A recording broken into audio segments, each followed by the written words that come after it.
నమస్తే, నేను రఫీ. ప్రస్తుతం మనతో ఉన్నారు వైసీపీ అధికార ప్రతినిధి కారుమూరి వెంకటరెడ్డి గారు. ఆయనతో మాట్లాడదాం. నమస్తే అండి. నమస్తే అన్న. చాలా రోజులు అయినట్టుంది కలిసి. అవును. ఎస్, ఎనీహౌ కొమ్మినేని అరెస్ట్ చేశారు. ప్రస్తుతం రిమాండ్కి తరలించిన పరిస్థితి. ఎందుకు అలా మాట్లాడారు కొమ్మినేని? ఎందుకు అలా దుర్భాషలు ఆడారు అంటే ఆపాలి కదా, ఒక వక్తగా ఖచ్చితంగా ఆపాల్సిన అవసరం ఉంది. మోడరేటర్గా ఉన్న సమయంలో ఎవరన్నా ఏమన్నా మాట్లాడేటప్పుడు ఆపాల్సిన అవసరం ఉంది. కానీ ఇతను ఏం చేశాడంటే ఆపకుండా వంత పాడాడు అనేది ప్రధానంగా ఆరోపణ అయితే ఉంది. సో మీ పొన్నవాళ్ళు కూడా చెప్పారు, ఇక్కడ ఇంకో ఇష్యూ కూడా చెప్పారు. ఏంటంటే ఒకవేళ కనుక కేసులో అంత బలం లేకపోతే జడ్జి రిమాండ్కి పంపించరు. ఓకే, బలం లేకపోతే. సో బలం ఉంది కాబట్టే జడ్జి రిమాండ్కి పంపించారు. సో అటువంటి వ్యాఖ్యలు సమంజసం కాదు అనేది కొంతమంది వాదిస్తున్న పరిస్థితి. సో ఏం చెప్తారు మీరు దీనికి? ముందుగా మీరు అడిగిన పాయింట్లో కొమ్మినేని గారు అసలు మాట్లాడాల మాట. ఎవరైతే ఒక చర్చా వేదికలో మోడరేటర్గా నేను చెప్పడం, ఇప్పుడు మోడరేటర్గా ఆ వర్డ్ని అసలు అతను రిపీట్ చేయాల. ఎవరైతే ఇప్పుడు టైమ్స్ ఆఫ్ ఇండియాలో చూశాను నేను. టైమ్స్ ఆఫ్ ఇండియాలో వచ్చిన వార్త ఏంటి, దాని మీద ఆయన మాట్లాడారు. టైమ్స్ ఆఫ్ ఇండియాలో వచ్చిన వార్త ఏంటి, భారతదేశంలో అత్యధిక సెక్స్ వర్కర్లు ఆంధ్రప్రదేశ్ రాష్ట్రంలో 2వ ప్లేస్లో ఉంది అని. అంటే దాదాపుగా 9,96,000 మంది సెక్స్ వర్కర్లు భారతదేశం మొత్తం మీద ఉంటే 12%, అంటే దాదాపుగా 1,20,000 మంది ఆంధ్రప్రదేశ్ రాష్ట్రంలో ఉన్నారనేది ఒక టైమ్స్ ఆఫ్ ఇండియాలో వచ్చినటువంటి ఒక కథనం. Not only times of India, అనేక దాంట్లో ఆపాదించిన పరిస్థితి. అమరావతికి ఆపాదించడం తప్పు అంటున్నాను. ఎవరు మాట్లాడినటువంటి వ్యక్తి ఎవరు? వివిఆర్ కృష్ణరాజు. అతను మాట్లాడిన మాటలు మేమేమో సమర్థించట్లా. రెండు, అతను మనకు సంబంధం లేనటువంటి వ్యక్తి. అతను ఒక ఇండిపెండెంట్ జర్నలిస్ట్. అతనే వైఎస్ఆర్ కాంగ్రెస్ పార్టీ కాదు. రెండు, చర్చా వేదికలో మాట్లాడితే మోడరేటర్ దాన్ని ఖండించలేదు కాబట్టి అరెస్ట్ చేయాలి అనేది కొత్త చట్టం ఏమైనా వస్తే మరి ఇప్పుడు పాత వాళ్ళందరినీ అరెస్ట్ చేయాలిగా. ఇప్పుడు మీరన్న చేబ్రోలు కిరణ్ తెలుగుదేశం పార్టీ ఒక సైకో. తెలుగుదేశం పార్టీ ఆఫీస్లోనే రన్ అవుతుంది. దాని ఛానల్ పేరు పాయింట్ బ్లాక్ టీవీ. ఆ ఛానల్ ఓనర్ ఐటీడీపీకి సంబంధించినటువంటి గొట్టిపాటి వంశీకృష్ణ. మరి ఇప్పుడు ఎవరైతే చేబ్రోలు కిరణ్ మీద కేసు పెట్టినప్పుడు ఆ ఎదురుగా కూర్చున్నటువంటి యాంకర్ మీద ఎందుకు పెట్టి A2గా పెట్టి అరెస్ట్ చేయాల? A3గా గొట్టిపాటి వంశీకృష్ణ ఐటీడీపీ ఎందుకు అరెస్ట్ చేయాల? ఈ ఆఫీస్ రన్ అవుతుంది తెలుగుదేశం పార్టీ ఆఫీస్లో, ఆ ఛానల్ రన్ అవుతుంది. మరి A4గా నారా లోకేష్ ఎందుకు అరెస్ట్ చేయాలి? మీరు ఎలా చెప్తున్నారంటే వెంకటరెడ్డి గారు, వాళ్ళు చేశారు కదా మేము చేస్తాము, వాళ్ళు ఫాలో అయ్యారు కదా మేము ఫాలో అవుతాము, రూల్ అందరికీ ఒకటే కదా చెప్పడం ఎంతవరకు కరెక్ట్ అనేది కాదు రఫీ గారు.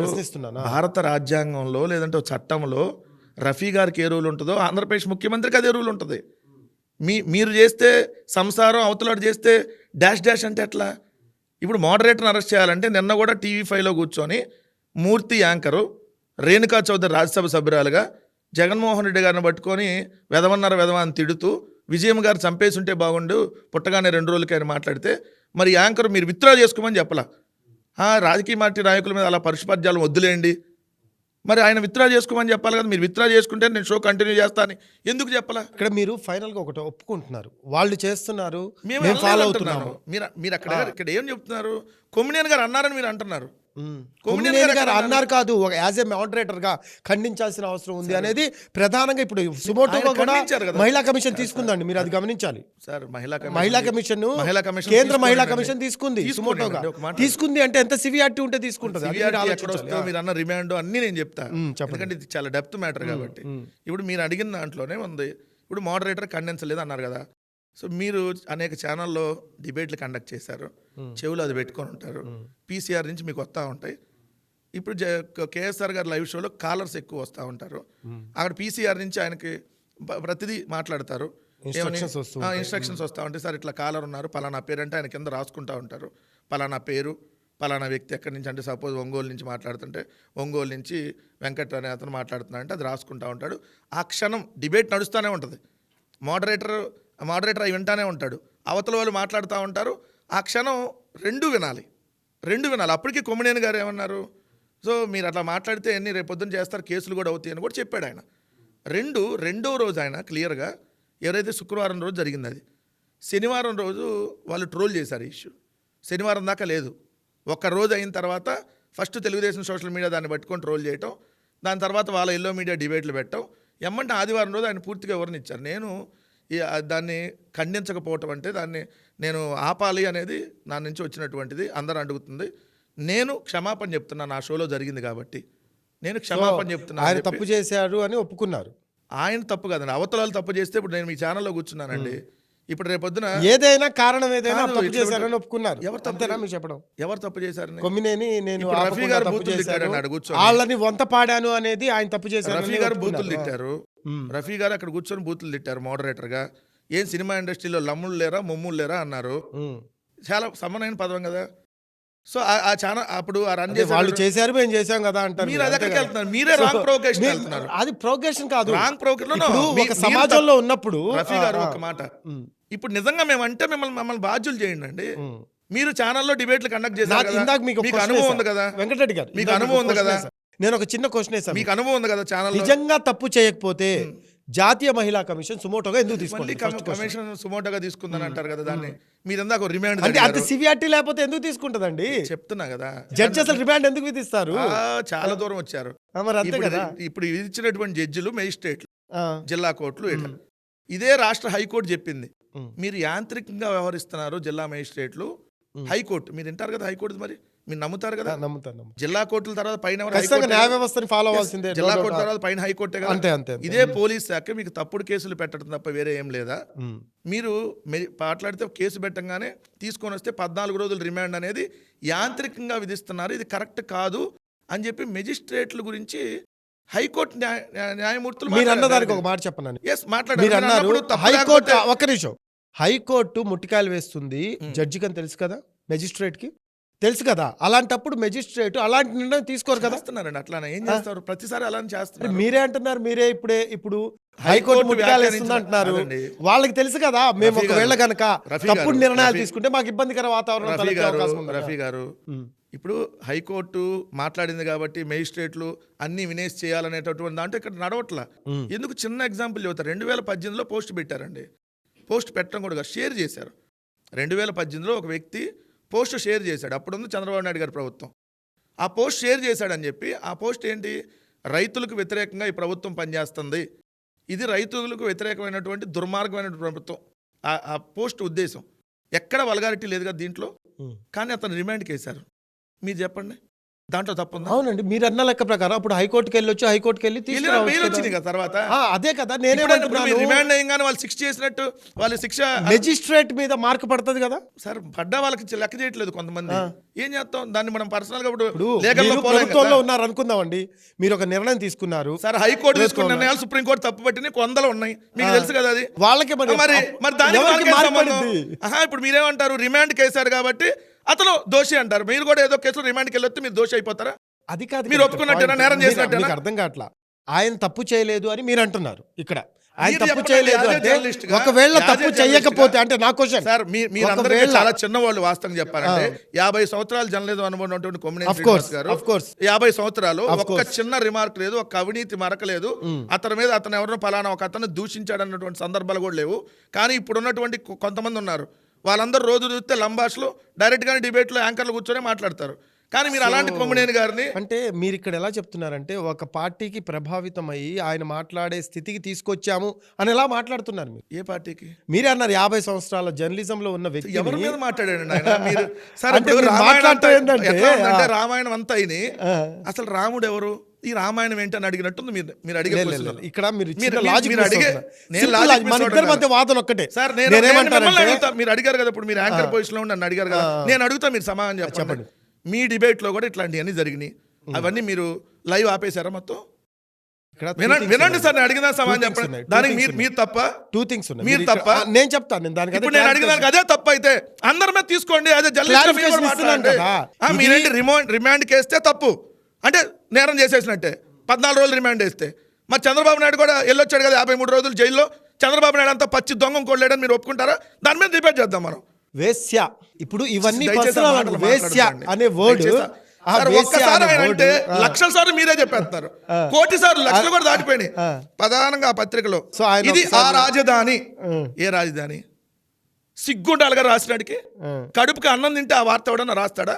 ఒకడు తప్పు మాట్లాడాడండి, వాడికి బుద్ధి లేదు అనుకుందాం. రాసినాడికి మళ్ళీ రిపీట్ చేస్తున్నాడు కూడా బుద్ధి లేనట్టే కదా. సో మొత్తాన్ని పోస్ట్ మార్టం చేసుకుంటున్నారా? ఇది మనం తప్పు చేశాము, ఇలాంటి మళ్ళీ రిపీట్. నేను మీకు అదే చెప్పా, అసలు రామాయణం అంతా విన్నాక అంటే వాట్ ఈజ్ రామాయణం, రాముడు ఉన్నాడు దీంట్లో అని మీరు మళ్ళీ అమాయకంగా క్వశ్చన్లు అడిగితే దానికి ఏం నేను సమాధానం కూడా మీకు క్లారిటీ ఇచ్చాను. ఏమని ఇచ్చానంటే నేనేమి మన clear గా రాజ్యాంగ వ్యవస్థ ఎలా ఉంది అనేది కూడా చెప్పాను నేను. మీ రాజ్యాంగ లేదు మా వ్యవస్థలో రాజ్యాంగ సార్. వ్యవస్థలో లోపాలు ఉన్నాయని మీరు చెప్పే ప్రయత్నం చేస్తున్నారు. సార్ ఒక నేను ఛానల్ మాట్లాడేది చర్చా వేదిక ఎంత దారుణం అండి. మీరు కూడా రఫీ గారు నేను మానవత్వంగా చర్చా వేదిక గురించి మాట్లాడాలి. మాట్లాడలా, ఒక ఛానల్ సివిఆర్టీ గురించి ఒక మాట్లాడుతున్నా. ఛానల్ చర్చా వేదిక మీరు అది నోటీస్ ఒక చేసుకోవాలి. ఛానల్ చర్చా Right. వేదికలో ఒక ఇక- నిమిషం, లేదు లేదు మీరు ఆగాలి. చెప్పండి. మీరు అన్ని కొట్టేసేసి ఏదో నన్ను మాట్లాడిపోతే ఎట్లా? ఒక ఛానల్ చర్చా వేదికలో ఒక జర్నలిస్ట్ మాట్లాడితే మీరు పోస్ట్ మార్టం చేసుకుంటున్నారా అంటే what is this non sense అండి. అంటే ఒక నాకు అర్థం జర్నలిస్ట్ మీద ఆ. అపవాదు వచ్చేలాగా ఏ జర్నలిస్ట్ మీద? అపవాదు వచ్చేలాగా ప్రవర్తించి ఆయన్ని ఈ రోజు జైలు పాలయ్యేలాగా చేశాము కదా ఎవరు అనేది ఎవరు చేశారు? ఎవరు చేశారు అంటే ఎవరు చేశారు? అంతర్గతంగా జరిగిన ఇష్యూ వైజ్ నేను ఏ మాట్లాడుతున్నా. అంతర్గతంగా? ఆ పార్టీలో ఏ పార్టీకి దానికి పార్టీకి ఏం సంబంధం అండి? అరే సాక్షి టీవీలో వచ్చే ప్రతి చర్చకి వైఎస్ఆర్ కాంగ్రెస్ పార్టీ సంబంధమా? మరి అలా అన్నప్పుడు ఏబిఎన్ టీవీ ఫైవ్ లో వచ్చే ప్రతిదానికి Open secret ఏ చెప్పు కదా తీసుకొని ఇక్కడ. కొట్టినప్పుడు మరి ఏబిఎన్ వెంకటకృష్ణ, ఏబిఎన్ రాధాకృష్ణ, చంద్రబాబు నాయుడు వీళ్ళే కదా కొట్టించినప్పుడు మీరు చెప్పండి. మీరు చెప్తే నేను కంటిన్యూ చేస్తాను డిబేట్. ఇక్కడ ద థింగ్ ఇక్కడ మీరు ఒకటి నోటీస్ చేసుకోవాలి. మీరు వాళ్ళు మీరు ఇక్కడ చేశారు చిన్న- కాబట్టి మీరు చిన్న- అనేది మళ్ళీ చిన్న- పిచ్చి వాగుడు చిన్న- వాడు దయచేసి. చిన్న లాజిక్ మిస్ అవుతున్నారు మీరు. నేను లాజిక్ కాదండి, మీరు వాళ్ళు లాజిక్ ఫాలో లాగా అయ్యారని అడుగుతున్నారు. పిచ్చిగా నేను ఫాలో అవుతానంటే గొర్రెల మంద కిందే వస్తుంది వ్యవహారం మొత్తం. మీరు అలా ఫాలో అవుతున్నారు అంటున్నా. మేము నేను కదా follow అనట్లేదు. అవుతున్నాం, point మీరేంటి? మాట్లాడుతున్నాం. కొమ్మినేని శ్రీనివాసరావు గారికి వైఎస్ఆర్ కాంగ్రెస్ పార్టీకి ఏమైనా సంబంధం ఉంది? నేను స్ట్రైట్ గా అడుగుతా, మీరు ఆన్సర్ చెప్పండి. మీరే అన్నా, అన్నారు. మీరు ఆన్సర్ మీరు చెప్పండి. ఇందాక చెప్తేనే ఏమన్నారు? continue చేద్దాం. ఇందాక మీరు ఏమన్నారు? మీరు కొమ్మినేని శ్రీనివాస్ 50 గారికి సంవత్సరాల జర్నలిజం అనుభవం ఉన్న అనుభవం. వ్యక్తి. చెప్తా నేను. రఫీ గారిని అరెస్ట్ చేశారు అనుకోండి. రఫీ గారు చాలా మంచి మీరు ఇందాక అన్నారు. మంచి అతనండి. మీరే అన్నారు, మీరే No, no, అన్నారు. మీరు అన్న సార్ దయచేసి వినండి. చెప్పండి. మీరు వింటే అర్థం అవుతుంది. మీరు ఏదో చేసేసుకోవాలంటే ఓకే ఎట్లా? నేను చెప్పినప్పుడు కూడా మీరు Yes, వినాలి. వినండి. ఓకే నేను అడిగిన దాన్ని మీరు సమాధానం చెప్పండి. మీరు అడిగిన దాన్ని నేను ఓకే చెప్తా. చెప్పండి. కొమ్మినేని శ్రీనివాసరావు గారికి వైఎస్ఆర్ కాంగ్రెస్ పార్టీకి సంబంధం ఉందా? కొమ్మినేని శ్రీనివాసరావు వైఎస్ఆర్ కాంగ్రెస్ పార్టీకి చెందిన ఛానల్లో చేస్తున్నారు. సాక్షి ఛానల్ అనేది వైసీపీకి సంబంధించిన ఛానల్ అనేది ప్రధానంగా బయట వినిపిస్తుంది. ఓకే, ఇప్పుడు ఏబిఎన్ టీవీ ఎవరి ఛానల్? ఎప్పటి నుంచో ఏబిఎన్ టీవీ దాని గురించి నేను మాట్లాడలా, దీని గురించి మాట్లాడలా. మరి మీరు కానీ వైఎస్ఆర్ జరుగుతున్న కాంగ్రెస్ అంశాల గురించి మాట్లాడుతున్నారు. జరుగుతున్న అంశాల్లో మీరే మాట్లాడిచ్చారు, లేదంటే మీరు అంతర్గతంగా జరిగింది, లేదంటే లోపల బొక్కలో జరిగింది. ఈ పిచ్చివాగుడు ఎందుకు? అది కాదు కదా ఇక్కడ మీరు ఇక్కడ చిన్న లాజిక్ మిస్ రఫీ అవుతుంది. గారు ఒకవేళ మీరు జర్నలిస్ట్. మీరు అన్నారు జర్నలిస్ట్. మీరు జర్నలిస్ట్. ఒక్క నిమిషం. వెంకటరెడ్డి గారు మీరు మీరు ఇందాక జర్నలిస్ట్. అన్నారు. మీరు ఇందాక మీరు అన్నారు. జర్నలిస్ట్. ఒక్క మాట వినండి. మీరు చెప్పండి. జర్నలిస్ట్. కొమ్మినేని శ్రీనివాసరావు గారు అరెస్ట్ మీరు సమర్థిస్తున్నారా, వ్యతిరేకిస్తున్నారా? ఒకటి యాజ్ ఏ మోడరేటర్ గా మీరు కూడా మోడరేటర్ గా పనిచేశారు కదా. ఓకే నేను కూడా చేశాను కాబట్టి చేయాల్సిన పని పర్ఫెక్ట్ గా చేస్తే ఎటువంటి ఇబ్బందులు తలెత్తవు. ఏ మోడరేటర్ అయినా కావచ్చు, అది నేనైనా కావచ్చు, కొమ్మినేని శ్రీనివాసరావు గారు అయినా కావచ్చు, ఎవరైనా కావచ్చు. ఇక్కడ ఈ రోజు కొమ్మినేని శ్రీనివాసరావు గారు రిమాండ్ కి వెళ్ళారు అంటే దాని సివియారిటీ ఎంత మేర ఉంటే జడ్జి ఆయనకి రిమాండ్ కి పంపించారు రిమాండ్ల గురించి మీకు అనేది మనం తెలియదండి బాబు. ఆలోచించాల్సిన నేను అవసరం తెలుగులో ఉంది. రిమాండ్లకు సో సంబంధించి దీని చాలా గురించి చెప్పాను. నేను చెప్తూ ఉన్నాను. రిమాండ్కి వెళ్ళారు కాబట్టి CRT అంటారు. ఒకవేళ మీరన్న దాని ప్రకారం జడ్జిలు గనక మెజిస్ట్రేట్స్ గనక ఇన్ కేస్ వాళ్ళు కావాలని చేస్తున్నారు అనుకుంటే వాళ్ళకి వాళ్ళు చేస్తున్న డ్యూటీకే ప్రాబ్లం. వాళ్ళు అది కూడా ఏమన్నదండి? personal ఏమైనా తీసేస్తారా ఉంటుంది. magistrate? మన రాజ్యాంగ వ్యవస్థ ఉంది కదండి. తీసేరు, అదే కదా, అందుకనే ప్రాబ్లం లేదు వాళ్ళకి. అంత నిర్ణయం తీసుకున్నప్పుడు ఆలోచించి కూడా తీసుకుంటారా? నేను మామూలుగా చెప్పా, మాట్లాడదాం. రైతు మీద ఒక పోస్ట్ పెడితే 2018లో పెడితే 2024లో అరెస్ట్ చేశారు, చేసి రిమాండ్కి వేశారు. దీనికి ఏం సమాధానం చెప్తారు? అది దాని సివియారిటీని బట్టి వేస్తారు. ఏం సివియారిటీ అండి? దాంట్లో సివియారిటీ ఏం లేదు. అది మీకు కనిపించకపోవచ్చండి, మన రాజ్యాంగానికి సరే, కనిపించింది. ఇది దుర్మార్గమైన ప్రభుత్వం అంటే ఈ రాజ్యాంగంలో అది ఏమన్నా అది కనిపించింది. దాంట్లో ఏం పాయింట్స్ ఉన్నాయో వాళ్ళు మిలిటరీ ఏం పాయింట్స్ మిలిటరీ సార్. అవుతారు. ఎవరన్నా సో నేనేమంటున్నాను అవుతారు, అంటే, మన journalist. ఇక్కడ ఎవరికి సపోర్ట్ కాదు, ఎవరికి సపోర్ట్ లేకుండా ఉండటం కాదు. ఇక్కడ ద థింగ్ ఒక్కటే. ఇప్పుడు మీరు చెప్పినట్టు అది అరెస్ట్ చేయటం మీరు సమర్థిస్తున్నారా అన్న ఒక సింపుల్ నేను చెప్పాను కదా, రాజ్యాంగానికి రిమాండ్ లోబడి కేసారు నడిచే కాబట్టి నేను issues. సమర్థిస్తున్నారు కాదండి.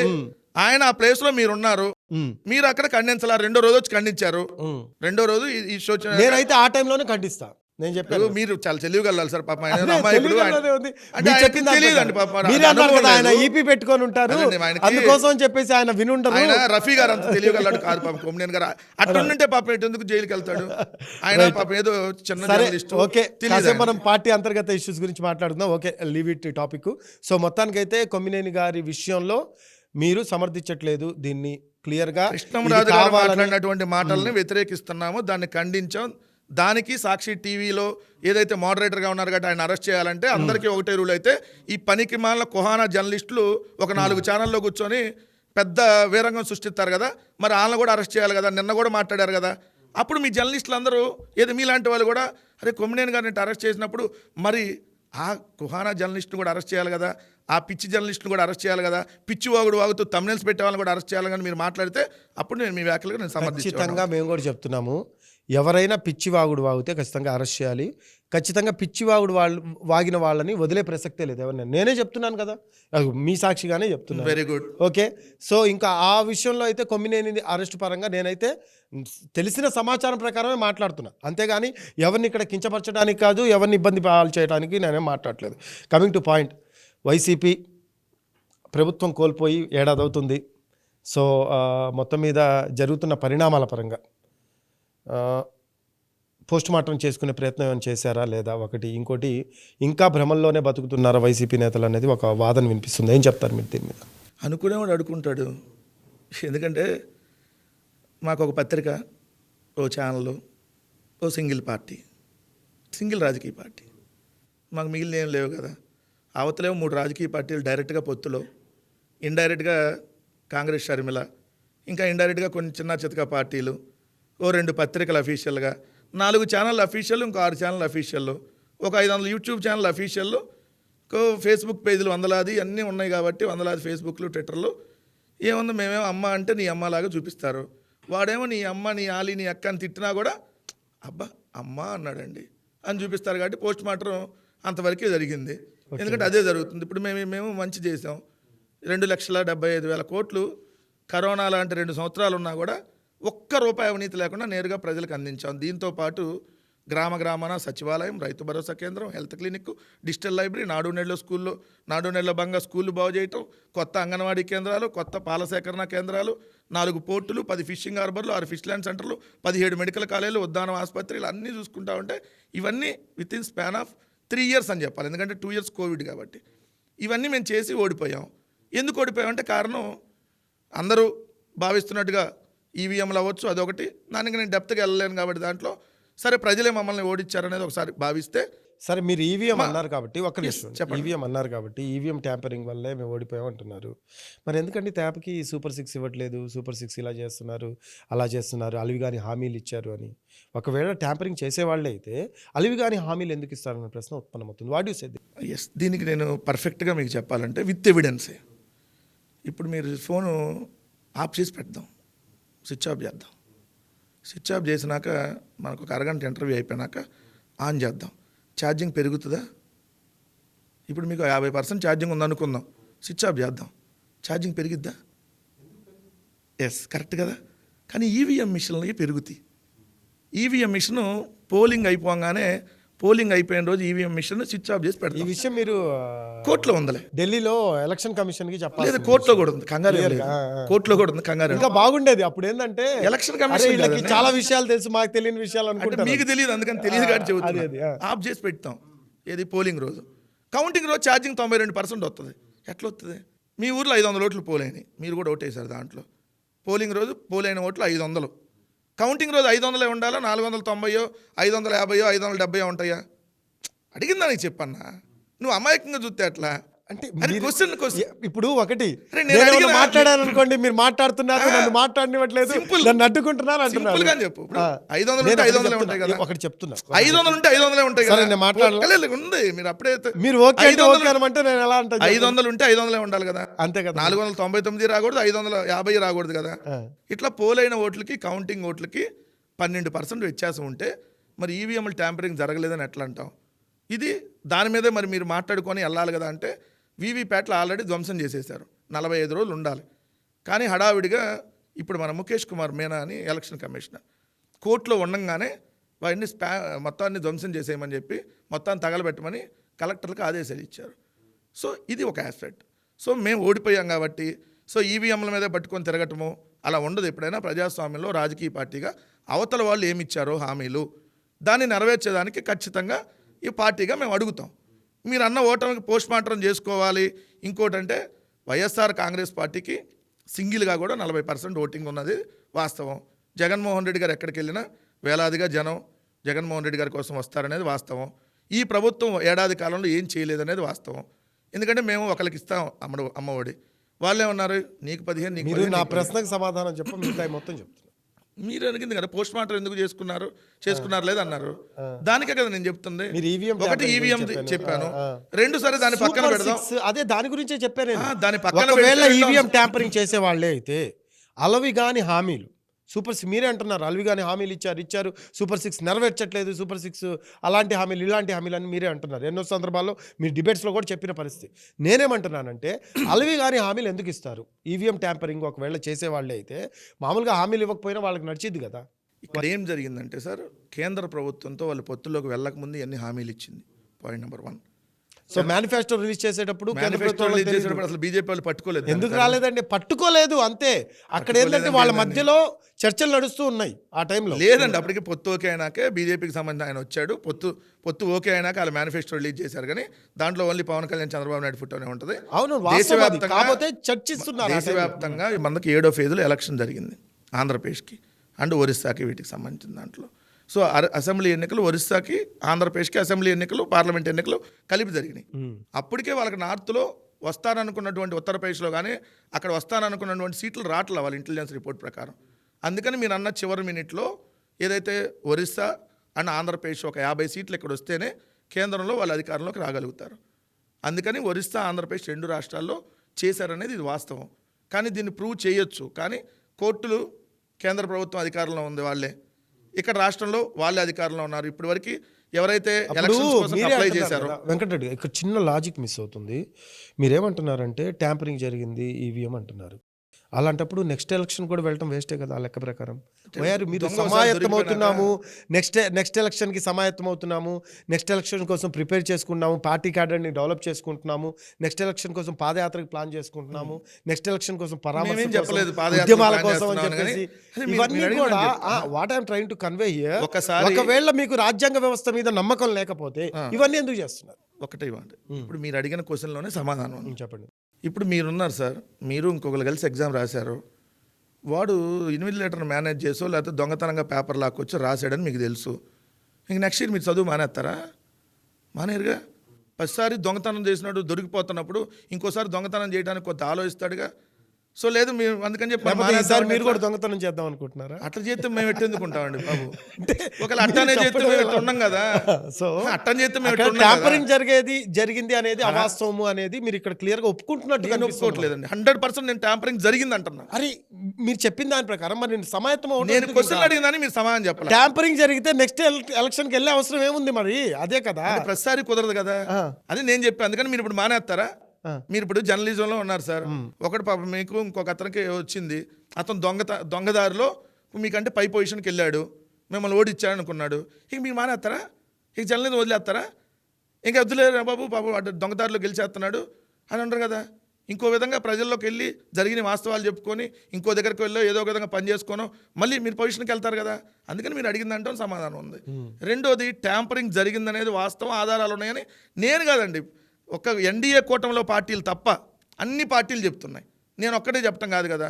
సో కానీ దాని మీద పట్టుకొని వెళ్ళటానికి రాజకీయ పార్టీకి ఉండదు. ఎందుకు? ప్రజా సమస్యలు నిరంతరం ఉంటాయి. అందుకని మీరు అన్న పోస్ట్ మార్టంలో సూపర్ 6 ఇస్తామని అధికారులు, సూపర్ 6 కాదండి, సూపర్ 6తో పాటు 143 హామీలు ఇస్తానని మీరు అధికారంలోకి వచ్చారు కదా. ఎవరు కనపడితే వాళ్ళకి అందరికీ డబ్బులు ఇస్తా అన్నారు కదా. నీకు 15, నీకు 15, నీకు 18, నీకు 18, నీకు 20, నీకు 20, నీకు 36, నీకు 36 కనపడినవాడికల్లా చెప్తా వచ్చారు కదా. ఒక్కరికన్నా 15 ఇచ్చారా? ఒకరికన్నా 18 ఇచ్చారా? ఒకరికన్నా 20 ఇచ్చారా? ఒకరికన్నా 36 ఇచ్చారా? అడుగుతాం కదా. సో దాన్ని ప్రజాస్వామ్యంలో ఓ పొలిటికల్ పార్టీ, ఈ రాష్ట్రంలో ఉన్న రాజకీయ పార్టీల్లో అన్ని రాజకీయ పార్టీలు ఒకవైపు కూటమిలో ఉంటే అసెంబ్లీలో మేము ఒకవైపు ఉన్నాం. అంటే ఎమ్మెల్యేలుగా ఉన్న పార్టీల్లో 3 ఒకవైపు ఉన్నాయి. 4 పార్టీలు ఎమ్మెల్యేలకు ప్రాతినిధ్యం ఏపీలో ఉంది ప్రజెంట్. మరి 3 వైపు ఉన్నప్పుడు మేము ఒకవైపు ఉన్నప్పుడు మరి ప్రజాక్షేత్రంలో నిలదీస్తాం కదా.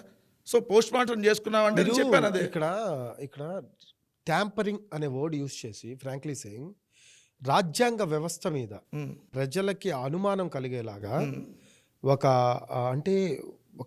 అంటే మిత్ని క్రియేట్ చేసే ప్రయత్నం చేస్తున్నారు అనే వాళ్ళు చాలా చిన్నవాడినండి. ఏం చెప్తారు మీరు? నేను చాలా చిన్నవాడిని, నాకు అంత అనుభవం కూడా లేదు. అద్వానీ గారు తెలుసుగా, subject the correction, LK Advani గారు తెలుసుగా, పుస్తకం రాశారండి. రాజ్యసభ సభ్యుడు మన జీవీఎల్ నరసింహారావు గారు అని ఉంటారు. ఈవీఎంలు ట్యాంపరింగ్ జరుగుతుందని పుస్తకం రాశారండి. మరి వాళ్ళతో పోలిస్తే నేను ఎట్ట ఈవీఎం వాళ్ళు కూడా రాజ్యాంగంలో పదవులు అనిపించినారు కదా రాజ్యసభ దాకా. మీరు మరి చెప్పడం- ఎట్లా? మీరు చెప్పడం ఎలా ఉందంటే అంటే మీరు ఫస్ట్ మీరేంటంటే దగ్గర నుంచి కూడా గొర్రె సామెతే చెప్తున్నారు మన ఇంటర్వ్యూ references వాడతామండి. గొర్రె సామెత కాదు. మీరు అదే ఫాలో మీరు అవుతున్నట్టే కాదండి, మాట్లాడుతున్నారు. ఇది గొర్రె సామెత ఉండదు. ఇది రిఫరెన్సెస్.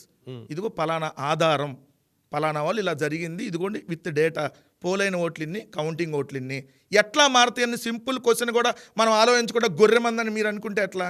ఇంకొక ఇప్పుడు విషయం, పోలైన ఓట్లు, కౌంటింగ్ ఓట్లు ఒకటే ఉండాలా, ఉండకూడదా?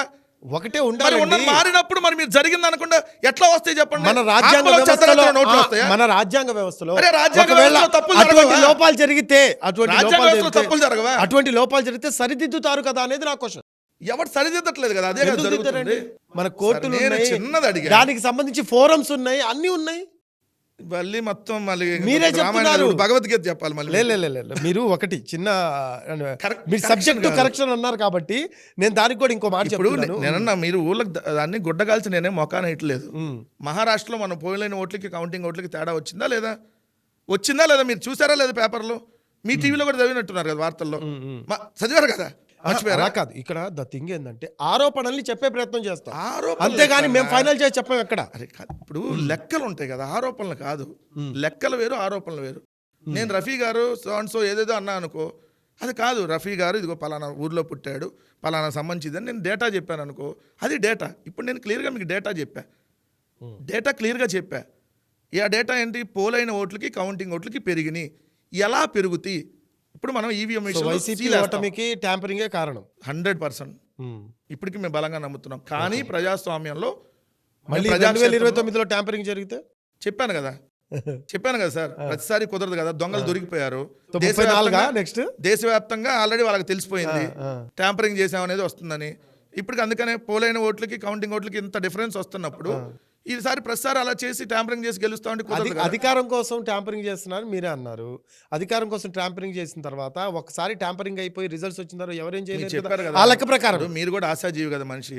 పాప మీకంటే ముందుకు సో ఎవరైనా నెక్స్ట్ వెళ్ళిపోయి- 2034 అంటారు మీరు. లేదండి, 2029 కూడా ట్యాంపరింగ్ జరిగితే అప్పుడు 34. 34 కూడా చేస్తానని చెప్పొచ్చుగా మీరు. మీరు అప్పుడు అదే కదా 39 మీ లెక్క చెప్తారా? ప్రకారం మాట్లాడుతున్నాను నేను. నేను చెప్పాను అదే, మీరు ఒకసారి ఓడిపోయారండి. సో అంటే మీరు ఇంకోసారి ఒకసారి- అధికారం వచ్చే కాదండి, ఛాన్స్ లేదు. మీరు మంచి స్టూడెంట్ రఫీ గారు, చాలా బాగా చదువుతాడు, బాగా కష్టపడి, ఏది బట్టి కొట్టి గైడ్లు కాదు, టెక్స్ట్ బుక్లు చదివి బాగా చదివి, తెల్లారులు కాదులేండి మామూలుగా చదివి బాగా పాస్ అయ్యి మీకు ఫస్ట్ రావాలి. 550 మార్కులు రావాలి మీకు లెక్క ప్రకారం 600కి. కానీ 300, 350 వచ్చినాడుకి వచ్చే మార్కులు ఉన్న స్టూడెంట్కి మీకంటే ఎక్కువ మార్కులు వచ్చినాయి. ఆడికి ఎప్పుడు 550 రాలా, అసలు ఎప్పుడు 400 కూడా టచ్ కాల. 350 మార్కులతో ఏదో అట్ట బటాబట్టి ఉంటే నేను నిన్నాలి. 350 మార్కులు వచ్చేవాడికి వచ్చేసింది. మీ 10th క్లాస్ మీరు స్టేట్ ఫస్ట్ అవుతారని అనుకున్నారు. వాడు ఎవడో 350 మార్కులు మీకు వచ్చింది. మీరు ఇక ఇంటర్మీడియట్, అరే ఇట్లానే ఇంటర్మీడియట్లో కూడా వీడు మళ్ళీ మేనేజ్ చేస్తాడులే ఇన్వెలేటర్ని, ఇంక చదువు ఆపేద్దామని ఆపరు కదా, మేము కూడా అంతే. సో ఆయన ఏం చెప్తున్నారంటే వెంకటరెడ్డి గారు, ఇక్కడ సింపుల్ లాజిక్ ఆయన చెప్పడం, మేము 2029లో కావచ్చు, 2034లో కావచ్చు, ఏం జరిగిద్ది అనేది తెలియదు, కానీ మా ప్రయత్నం అయితే మేము చేస్తూ ఉంటాము. మా పార్టీలో అసలు లోపాలే లేవు అనేది మీరు చెప్పే ప్రయత్నం చేస్తున్నారు. నేను మేము అసలు ఓడిపోవడానికి మా పార్టీలో లోపాలు లేవు, అంతర్గతంగా మేము చాలా స్వచ్ఛందంగా చేసాం ప్రజలకి, అసలు అంతర్గతంగా లోపాలు లేవు, ఓన్లీ ట్యాంపరింగ్ వల్లే ఓడిపోయాము. నెక్స్ట్ 29లో కూడా ఓడిపోబోతున్నాము, 34లో కూడా ఇంకేమన్నా 2-3 ఉంటే కొద్దిగా యాడ్ చేసి మీరే చెప్పండి. మీరు అదే కదా చెప్పింది. ఇది కూడా చెప్పండి. ఓపెన్ సీక్రెటే కదండి. నేను- ఒకటండి సార్, మీనింగ్ పార్టీలో లోపాలు కాదు, ఏ మీనింగ్ క్లియర్ అక్కడ. ఏ పార్టీలోనే ఎక్కడైనా అంతర్గతంగా చిన్న చిన్న ఇష్యూస్ ఉంటాయి. ఇప్పుడు మీ ఆఫీస్ ఉంది, అంతా చక్కగా ఉంటుందా? చిన్న చిన్నవి ఉంటే సరి చేసుకుంటారు, మళ్ళీ వస్తా ఉంటే సరి చేసుకుంటా ఉంటే ఒకటి. అదే ఆ లోపాన్ని దానికి వేరే ఓటమికి వాళ్ళ మీద ఆపాదించడం ఎంతవరకు కరెక్ట్ అంటారు? దానికి ఓటమికి అది నేను కారణం అంటుంది. ఏముంటది? మీరు ఇప్పుడు పాయింట్కి వచ్చారు. నో ఆ లోపాలని వేరే వాళ్ళ మీద ఆపాదించడం కరెక్ట్. 4 మాటలు చెప్పేసుకొని మీరే రాసేసుకోండి, నేను ఎందుకు డిబేట్? ఓ పని చేస్తా, నన్ను ఏలో కూర్చోబెట్టండి ఇక్కడ. చిన్న point, okay. కాదు సార్, ఏ టెక్నాలజీ అంటే కూర్చోబెట్టండి ఆ మనిషిని. ఆయన ఏదో మాట్లాడేసుకుంటాడు, కండెస్టానికి ఉంటుంది కదా వాళ్ళు. ఇప్పుడు వచ్చారు మీరు పాయింట్ కి. తప్పు ఆ తప్పు. లోపాలని ట్యాంపరింగ్ వాటి మీద సార్, మీరు ఆపాదించడం, అడిగిన ఆ పోస్ట్ లోపాలని మార్టంకి నేను 2 రకాలు చెప్పా, మీరు అది ఎనలా. ఒకటి ఇన్నా, ఈవీఎం ఇన్నా. ట్యాంపరింగ్ చెప్పా, 2 మేము ఇస్తానన్న దానికంటే వాళ్ళు పథకాలు ఎక్కువ ఇస్తున్నారు, ఈ రెండిట్లో ఏదో దాని వల్ల మేము ఓడిపోయి ఉంటాం అనేది క్లియర్. మాకు మొట్టమొదటి అయితే ఈవీఎంల మీద అనుమానం అనేది నేను చెప్పా, కానీ మీరు అది అనుకుంటా. దానికి నేనేం చెప్పాను? లోపాలని వదిలేసి మీరు ఆ ఈవీఎం ట్యాంపరింగ్ అలివిగాలి హామీలు సార్, మేము అమ్మఒడి ఇవ్వటం లోపమో, లేదంటే మేము స్కూల్ బాగు చేయడం లోపమో, అయితే మేము ఏం చేయగలుగుతాం? 151 to 11 151 to 11 కాసేపు ట్యాంపరింగ్ పక్కన పెడదాము, సూపర్ 6 పక్కన పెడదాం. కారణాలు ఏంటి? ఇవి 2 కాకుండా ఇంకేమైనా ఉన్నాయంటే ఏం చెప్తారు? 1-1 ఫస్ట్ సింగిల్ కాదు, ఇద్దరు అనుకోండి, ఒక ఎమ్మెల్యే ఒక ఎంపీ. అక్కడి నుంచి బిగిన్ అయింది మరి ప్రస్థానం అలా అనుకుంటే. అప్పుడు మాకు ఇంత ఓటింగ్ పర్సంటేజ్ కూడా లేదు. ఇది ఒక ఎమ్మెల్యే ఒక ఎంపీగా పోటీ చేసాం. అప్పుడే వైఎస్ఆర్ కాంగ్రెస్ పార్టీ ఏర్పడింది. దాని తర్వాత బై ఎలక్షన్లో గెలిచాం. తర్వాత జనరల్ ఎలక్షన్స్లో గెలవాల్సినటువంటి దాంట్లో 3 రాజకీయ పార్టీలు పోటీ చేయడం వల్ల 1.5% ఓటుతో ఓడిపోయాం. తర్వాత 151 సీట్లు వచ్చినాయి, 50% ఓటింగ్. మీరన్న 11 చూస్తున్నారు, మాది 11 చూస్తున్నారు. దాని పక్కన ఉన్న 40% చోట్ల ఓటింగ్ 39.8 40%. సో 40% ఓటింగ్ చోట్ల, అది కూడా సింగిల్గా వచ్చిందని చోట్ల. వాళ్ళు మాకు కూటమిగా వచ్చినటువంటి 3 పార్టీలకి మాకు డిఫరెన్స్ చూసుకుంటే ఓటింగ్లో మీకు ఎవరికి ఎంత స్ట్రాంగ్ ఓటింగ్ ఉందనేది మీకు అక్కడ అర్థమైపోద్ది. సో ఎందుకు వచ్చింది అని అంటే చెప్పాను కదా, ఇప్పుడు మీ దగ్గర కెమెరామ్యాన్ పనిచేస్తున్నారు, అన్న పేరు నాకు తెలియదు కానీ అన్నకు ఒక 50,000 శాలరీ ఇస్తున్నారు అనుకుందాం. ఇక్కడ మీ దగ్గర పనిచేస్తున్నారు, పాపం 4 ఏళ్ళు 5 ఏళ్ళు చేశారు, 50,000 ఇస్తున్నారు అనుకుందాం. ఇంకొక అతను ₹1,00,000 ఇస్తా అన్నాడు.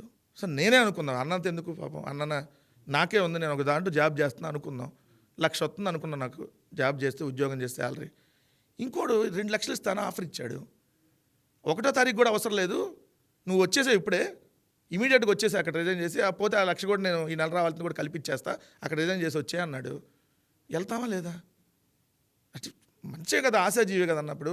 శాలరీ పెరిగిద్ది, ఏదో కుటుంబ పోషణ వచ్చిద్దంటే ఆశిస్తాం లేదా? జగన్మోహన్ రెడ్డి గారు ఒక్కరికి ఇస్తా అన్నాడు అమ్మఒడి. ఈయనేమో మీ ఇంట్లో 3 ఉంటే 3, ఒకవేళ వీలైతే 4 కూడా కనండి, వాళ్ళకు కూడా ఇచ్చేస్తా. సో జగన్ని నమ్మకుండా వాళ్ళని నమ్మి వేసేసారు ఓటర్. రెండో ప్యాటర్న్ అది. ఫస్ట్ది నేను ఈవీఎం చెప్పా, ఇందా రెండో ప్యాటర్న్ మేము ఓడిపోవటానికి కారణం ఏంది అని అంటే, ఎందుకంటే వాళ్ళు సూపర్ 6 అని చెప్పి ఇంటింటికి తీసుకెళ్ళి, సార్ ఇంటికి నిరుద్యోగం ఉంటే నెలకు 3,000 1వ తారీఖు అకౌంట్లో, ఇంట్లో 2 ఆడవాళ్ళు ఉంటే ఇద్దరికి 1,500 నెలకి, అట్లానే రైతు ఉంటే సంవత్సరానికి 20,000, అమ్మఒడి ఎంతమంది ఉంటే అంతమంది 15,000, ఉచిత బస్సు. సో సంపద సృష్టించేస్తా, అసలు ₹1 కూడా కరెంట్ ఛార్జీ పెంచను. ఇవన్నీ డబ్బా కొట్టులే కదా కొట్టింది. మరి అసలు ప్రజలు మంచివాళ్ళు సార్, కానీ ఆశపడతారు. ఆశపడ్డప్పుడు మోసపోయారనుకోండి, ఇంకోసారి గట్టిగా వాళ్ళకి బుద్ధి చెప్తారు. చంద్రబాబు నాయుడు గారిని ఎప్పుడు నమ్మరు. ఎందుకు నమ్మాల్సి వచ్చింది? మీరు ఇక్కడ మీరు చెప్పడం ఎలా ఉందంటే, ప్రజలు మోసపోయారు కాబట్టి వాళ్ళకు ఓటేశారు అని అనుకోవచ్చు అంటారు మీరు చెప్పిన దాని ప్రకారం. అంటే నమ్మి ఓటేసినప్పుడు ఏంటంటే సార్, వీళ్ళు మోసం చేశారంట. ప్రజలు మోసపోయారు అంటే మిమ్మల్ని నమ్మి మోసపోయి వాళ్ళకు ఓటేశారు అనుకోవచ్చు కదా. ఎందుకు మీరు చెప్పిన దాని పాయింట్. మమ్మల్ని మేమేమో మోసం చేయాలి ప్రజల్ని. అక్కడ మేము ఇస్తానన్నటువంటి అల్టిమేట్గా ఫైనల్గా ఏం కనపడుతుందండి గ్రౌండ్లో? ఇప్పుడు మీరు వెళ్ళండి, ప్రజలు వేసిన ఓటే కదా కనపడేది. అట్లా ఇప్పుడు ఒక ఫ్యాక్ట్ ఇక్కడ మీరు గమనించాలి. నిజంగా ప్రజలు వాళ్ళకి బాగా ఓట్లు వేసేసి ఇది ప్రజాస్వామ్యం ఇచ్చిన తీర్పు అని మనం 2 నిమిషాలు అనుకుందాం. 2 నిమిషాలు అనుకుందాం. సరే కానీ జగన్మోహన్ రెడ్డి గారు ఓడిపోయిన తర్వాత మీరన్న నెల రోజుల్లోనే లోపే రషీద్ అనేటటువంటి వ్యక్తిని నడి రోడ్డు మీద చంపారు వినుకొండలో. అప్పటికి వైఎస్ఆర్ కాంగ్రెస్ పార్టీ అంటే కొడుతున్నారు, వైఎస్ఆర్ కాంగ్రెస్ పార్టీ అంటే చంపేస్తున్నారు, వాళ్ళ ఇళ్ళని ధ్వంసం చేస్తున్నారు. మీకు తాడేపల్లి నుంచి వినుకొండ వెళ్ళడానికి దాదాపుగా 3 గంటల లోపు పట్టింది. మనము డిబేట్లో కూడా చాలాసార్లు సందర్భాల్లో చర్చించుకున్నామండి. ఒక సుధాకర్ లాంటి వాళ్ళు ఎంతో మంది సఫర్ అయ్యారు వైసీపీ గవర్నమెంట్లో కూడా తప్పండి, దుష్ప్రచారం అనేది మనం చాలాసార్లు డిస్కస్ చేసుకున్నాము. వాళ్ళ కుటుంబమే ముందుకొచ్చి చెప్పింది సార్, కుటుంబం చెప్పిన దుష్ప్రచారం.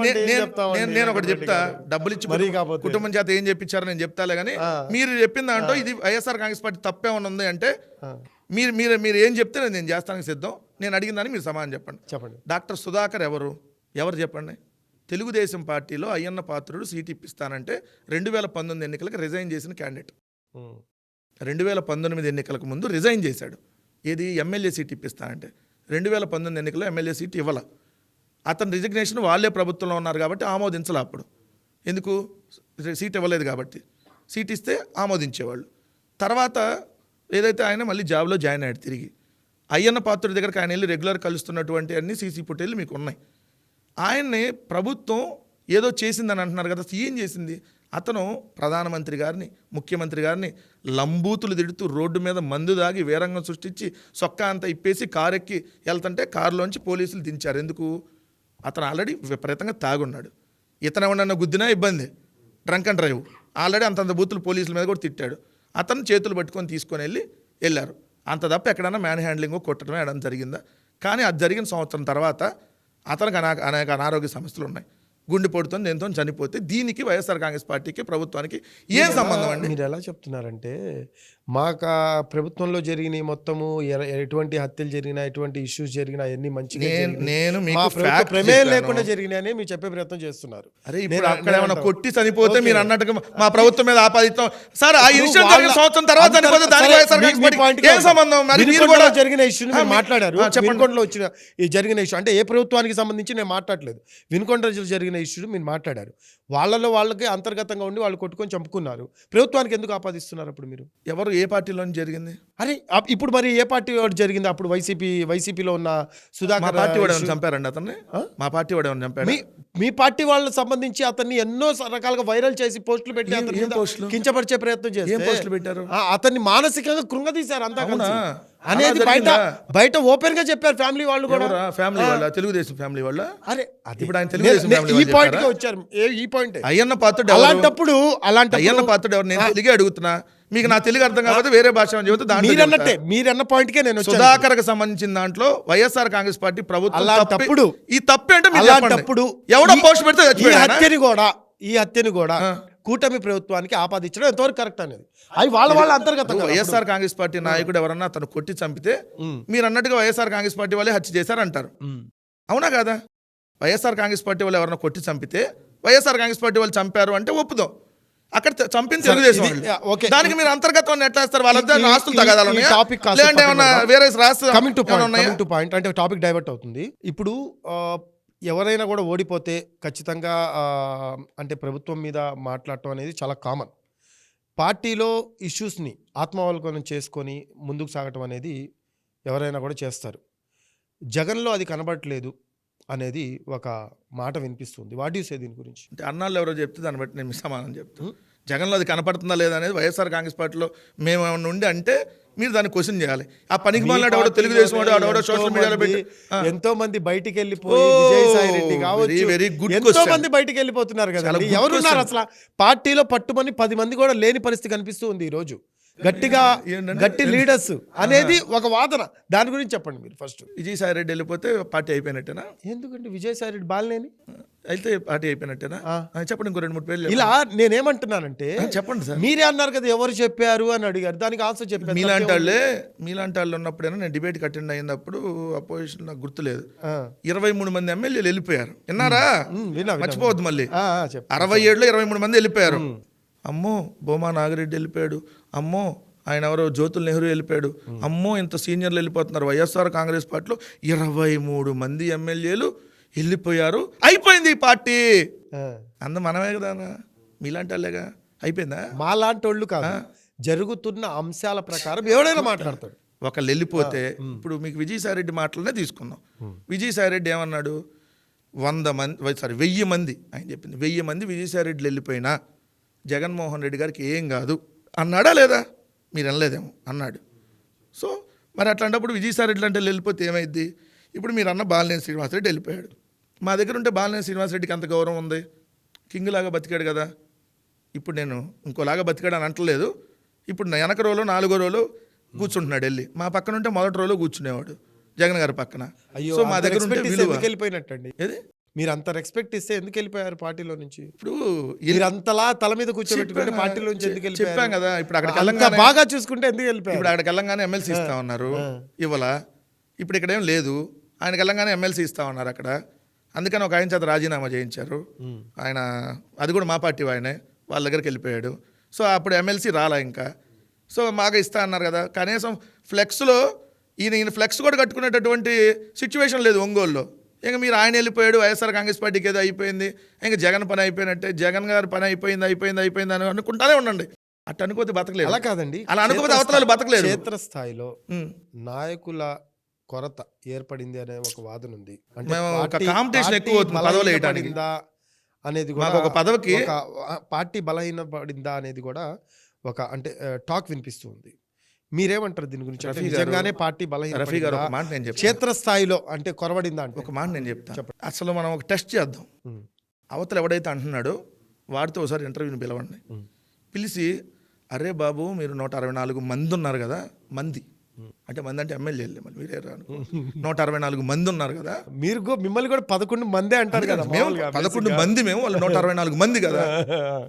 3 రాజకీయ పార్టీలు కదా. మరి కుప్పంలో అడ్డదారులు ఎందుకురా బాబు కౌన్సిలర్లు తీసుకోవటం? కుప్పంలో చంద్రబాబు నాయుడు సొంతంగా గెలిచిన నియోజకవర్గంలో అడ్డదారులు ఎందుకు కౌన్సిలర్లను తీసుకోవటం? వైఎస్ఆర్సీపీ క్షేత్రస్థాయిలో బలంగా లేకపోతే రాజీనామా చేసి తీసుకోవచ్చు కానీ అడగండి. అప్పుడు వాళ్ళు ఏం చెబుతారో చెబితే దాన్ని బట్టి సమాధానం మనం కూడా చెబుతాం. అంతే తప్ప ఎవడో ఏదో అంటాడు చెప్తలా. జగన్మోహన్ రెడ్డి గారు అయిపోయారు, బలంగా ఉంది వైసీపీ క్షేత్రస్థాయిలో అంటారు మీరు. బలంగా లేకపోతే మమ్మల్ని పిలిచి మీరు క్వశ్చన్ ఎందుకు అడుగుతారు? సింపుల్. అసలు మమ్మల్ని ఇంటర్వ్యూ చేస్తున్నారంటే మా పార్టీ బలంగా ఉండబట్టి చేస్తారు. లేదండి, ఒక పార్టీ ప్రజల్లో ఉన్నప్పుడు ఖచ్చితంగా ఆ పార్టీ స్టాండ్ ఏంటో కూడా కనుక్కోవాలి. నో డౌట్ దాంట్లో. చాలా పార్టీలు అది ఎలాంటి పార్టీ అయినా కాదు కదా. ఇప్పుడు ఆంధ్రప్రదేశ్లో చాలా రాజకీయ పార్టీలు ఉన్నాయి. ఓకే, 0 సీట్లు వచ్చిన కాంగ్రెస్ ఉంది. ఇప్పుడు వాళ్ళని పెట్టి మిమ్మల్ని ఇంటర్వ్యూ చేయరు కదా. వైఎస్ఆర్ కాంగ్రెస్ పార్టీని ఎందుకు ఖచ్చితంగా వాళ్ళ స్టాండ్ కూడా కనుక్కోవాలి. వైఎస్ఆర్ కాంగ్రెస్ పార్టీ ఎందుకు చేస్తున్నారంటే అపోజిషన్ పార్టీగా ఉంది. సో ఈ రాష్ట్రంలో ప్రజా సమస్యల మీద ఇప్పుడు మనం అడ్రస్ చేయాలంటే అధికార పార్టీ అంటే దాని గురించి నేను లోతుగా రాజ్యాంగం ఇచ్చిన రూల్ కూడా ఉంటుంది. ప్రతిపక్ష నేత లేదు సార్, కానీ ప్రతిపక్ష పార్టీ మేము. ప్రతిపక్ష నేత హోదా లేకపోతే అది ప్రజలు ప్రతిపక్ష పక్కన పెడదాం మనం కాసేపు. ఇవ్వకపోతే సార్, ఒక సీట్తో వచ్చాం మేమే 4 అంటేసుకొని రాలేదు కదా. అంటే ఇప్పుడు జగన్ ఉద్యమాలకి పిలుపునిస్తూ ఉన్నారు. ఏ ఉద్యమానికి కూడా పిలుపునిచ్చినా జగన్ ఎందుకు పార్టిసిపేట్ చేయట్లేదు అనేది ఒకటి వినిపిస్తుంది. ఇంకొకటి, ఎందుకు ఆయన పార్టిసిపేట్ చేయకుండా ఉద్యమాలకి పిలుపునిస్తున్నారు? ఇప్పుడు పార్టీ నాయకుడు పిలుపునిచ్చాడు చేయమని. పార్టీ నాయకుడు నేను పలానా చోటకు వస్తాను, అక్కడ పార్టిసిపేట్ చేస్తాను ఎక్కడ చెప్పాలా. ఇప్పుడు మనం పవన్ కళ్యాణ్ పిలుపునిచ్చాడు ఏమని, 4వ తారీఖు పొద్దున్నే గొబ్బెమ్మలు పెట్టి, గొబ్బెమ్మలో పూలు పెట్టి, దానికి ఫోటోలు తీసి సంక్రాంతి ముగ్గులేయండి అన్నాడు. రాత్రిపూట చేను టపాకాయలు, నేల టపాకాయలు, పాంబిళ్ళలో కాల్చి సంబరాలు చేయమన్నాడు. ఆయన మంగళగిరిలోనే ఉన్నాడు. ఎందుకు పార్టిసిపేట్ చేయాల? ఆయన కూడా రాష్ట్ర వ్యాప్తంగా పిలుపునిచ్చి లాజిక్ మాట్లాడాలి. ఇప్పుడు ఇక్కడ 2 రకాలు ఉంటాయి. 2 రకాల్లోనే నేను చెప్తున్నా, ఆ 2 రకాలే చెప్తున్నా. అధికారంలో ఉన్నప్పుడు ఒక రకంగా ఉంటుంది. ఎందుకంటే వినండి, అధికారంలో ఉన్నప్పుడు ఏంటంటే వాళ్ళకి డిఫరెంట్ ప్రోగ్రామ్స్ ఉంటాయి.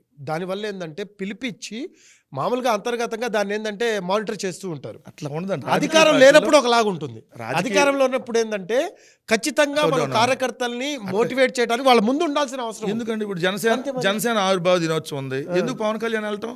రాష్ట్ర వ్యాప్తంగా అందరం చేసుకోమని సరిపోయేదిగా. ఆయనకి అంటే ఒకటండి, అధికారంలో ఉన్నాడు కదా, అది లీడర్ తీసుకునే డెసిషన్ మీద ఆధారపడి. మీరు అన్న క్వశ్చన్లోనే ఉంది. మేము ఒక ప్రోగ్రామ్కి పిలుపునిస్తాం. ఇప్పుడు ఈ రోజు మీరు ఇంటర్వ్యూ చేస్తున్న రోజే జగన్మోహన్ రెడ్డి గారు ఇదే సమయంలో ఏదైతే పొదిల్లో పొగాకు బోర్డు దగ్గర, పొగాకు రైతుల దగ్గర ఉన్నారు. అది స్టేట్ అంతా కార్యక్రమం కాదు, జగన్ గారు అక్కడికి వెళ్తున్నాం అనే కార్యక్రమం. అట్లానే మనం మిర్చి యార్డ్కి జగన్ గారు అక్కడికి వెళ్ళే కార్యక్రమం. అదే కార్యక్రమానికి మనం వెళ్ళినప్పుడు పిలుపునిచ్చినప్పుడు జగన్ గారు వెళ్తారా, లేదంటే రాష్ట్ర వ్యాప్తంగా మీరే చేయాలా? ఇలా 2 రకాల ప్రోగ్రామ్స్ ఉంటాయి. మొన్న డిజైన్ చేసిన ప్రోగ్రాం రాష్ట్ర వ్యాప్తంగా అందరూ చేయాలి.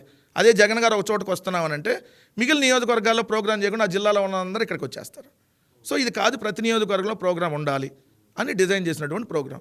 జగన్ గారు పార్టిసిపేట్ చేసే ప్రోగ్రామ్ చేశారు కదండి. పార్లమెంట్లో ప్రతి పార్లమెంట్లో 2 రోజులు నిద్ర చేస్తాను, జగనన్నతో కార్యకర్తలతో జగనన్న, ఈ మొత్తం డిజైన్ చేశారు. మరి ఇంతవరకు ప్రోగ్రెస్ ఏం కనబడట్లేదు దాని గురించి. ఇక్కడ మీరు చెప్పిందే చెప్తున్నారు.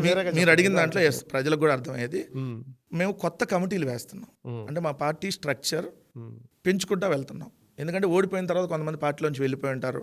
ఆ పదవులను రీప్లేస్ చేయాలి. కొత్తగా మండల పార్టీ అధ్యక్షుల్ని, పాత వాళ్ళని మండలంలో ఉన్న వాళ్ళని జిల్లాకు తీసుకురావటం, జిల్లా కమిటీలో ఉన్న వాళ్ళని స్టేట్ కమిటీలకు తీసుకురావటం, ఏదైతే వింగ్స్లో ఉన్న వాళ్ళని మెయిన్ కమిటీలోకి తీసుకురావటం, ఇదంతా డిజైన్ అవుతుంది. ఇంకొక 2-3 months ఖచ్చితంగా ఈ పార్టీకి సంబంధించినటువంటి ఈ కమిటీలు, కొన్ని గ్రామ కమిటీలు, మండల కమిటీలు కొన్ని పెండింగ్ ఉన్నాయి. సో అవన్నీ పూర్తయిన తర్వాత జగన్మోహన్ రెడ్డి గారు క్షేత్రస్థాయిలో డైరెక్ట్గా అక్కడికి వచ్చి ఏదైతే అందరిని మీట్ అయ్యేటటువంటి కార్యక్రమం ఉంటుంది. రాకపోతేనే రోజు జగన్ గారి గురించి డిస్కషన్ జరుగుతుంది కదా. జగన్ గారు ఏడన్నా డిస్కషనే. ఆయన తాడేపల్లిలో ఉంటే ఎందుకు తాడేపల్లిలో ఉన్నాడు, బెంగళూరు వెళ్తే ఎందుకు బెంగళూరు వెళ్తున్నాడు, ఎందుకు జలాలకు రాలేదు, వస్తేనేమో ఇదిగో వాళ్ళ దగ్గరికి వెళ్ళి పరామర్శిస్తాడా, వీళ్ళ దగ్గరికి వెళ్ళి పరామర్శిస్తాడు. ఏది చేసినా న్యూసే కదా.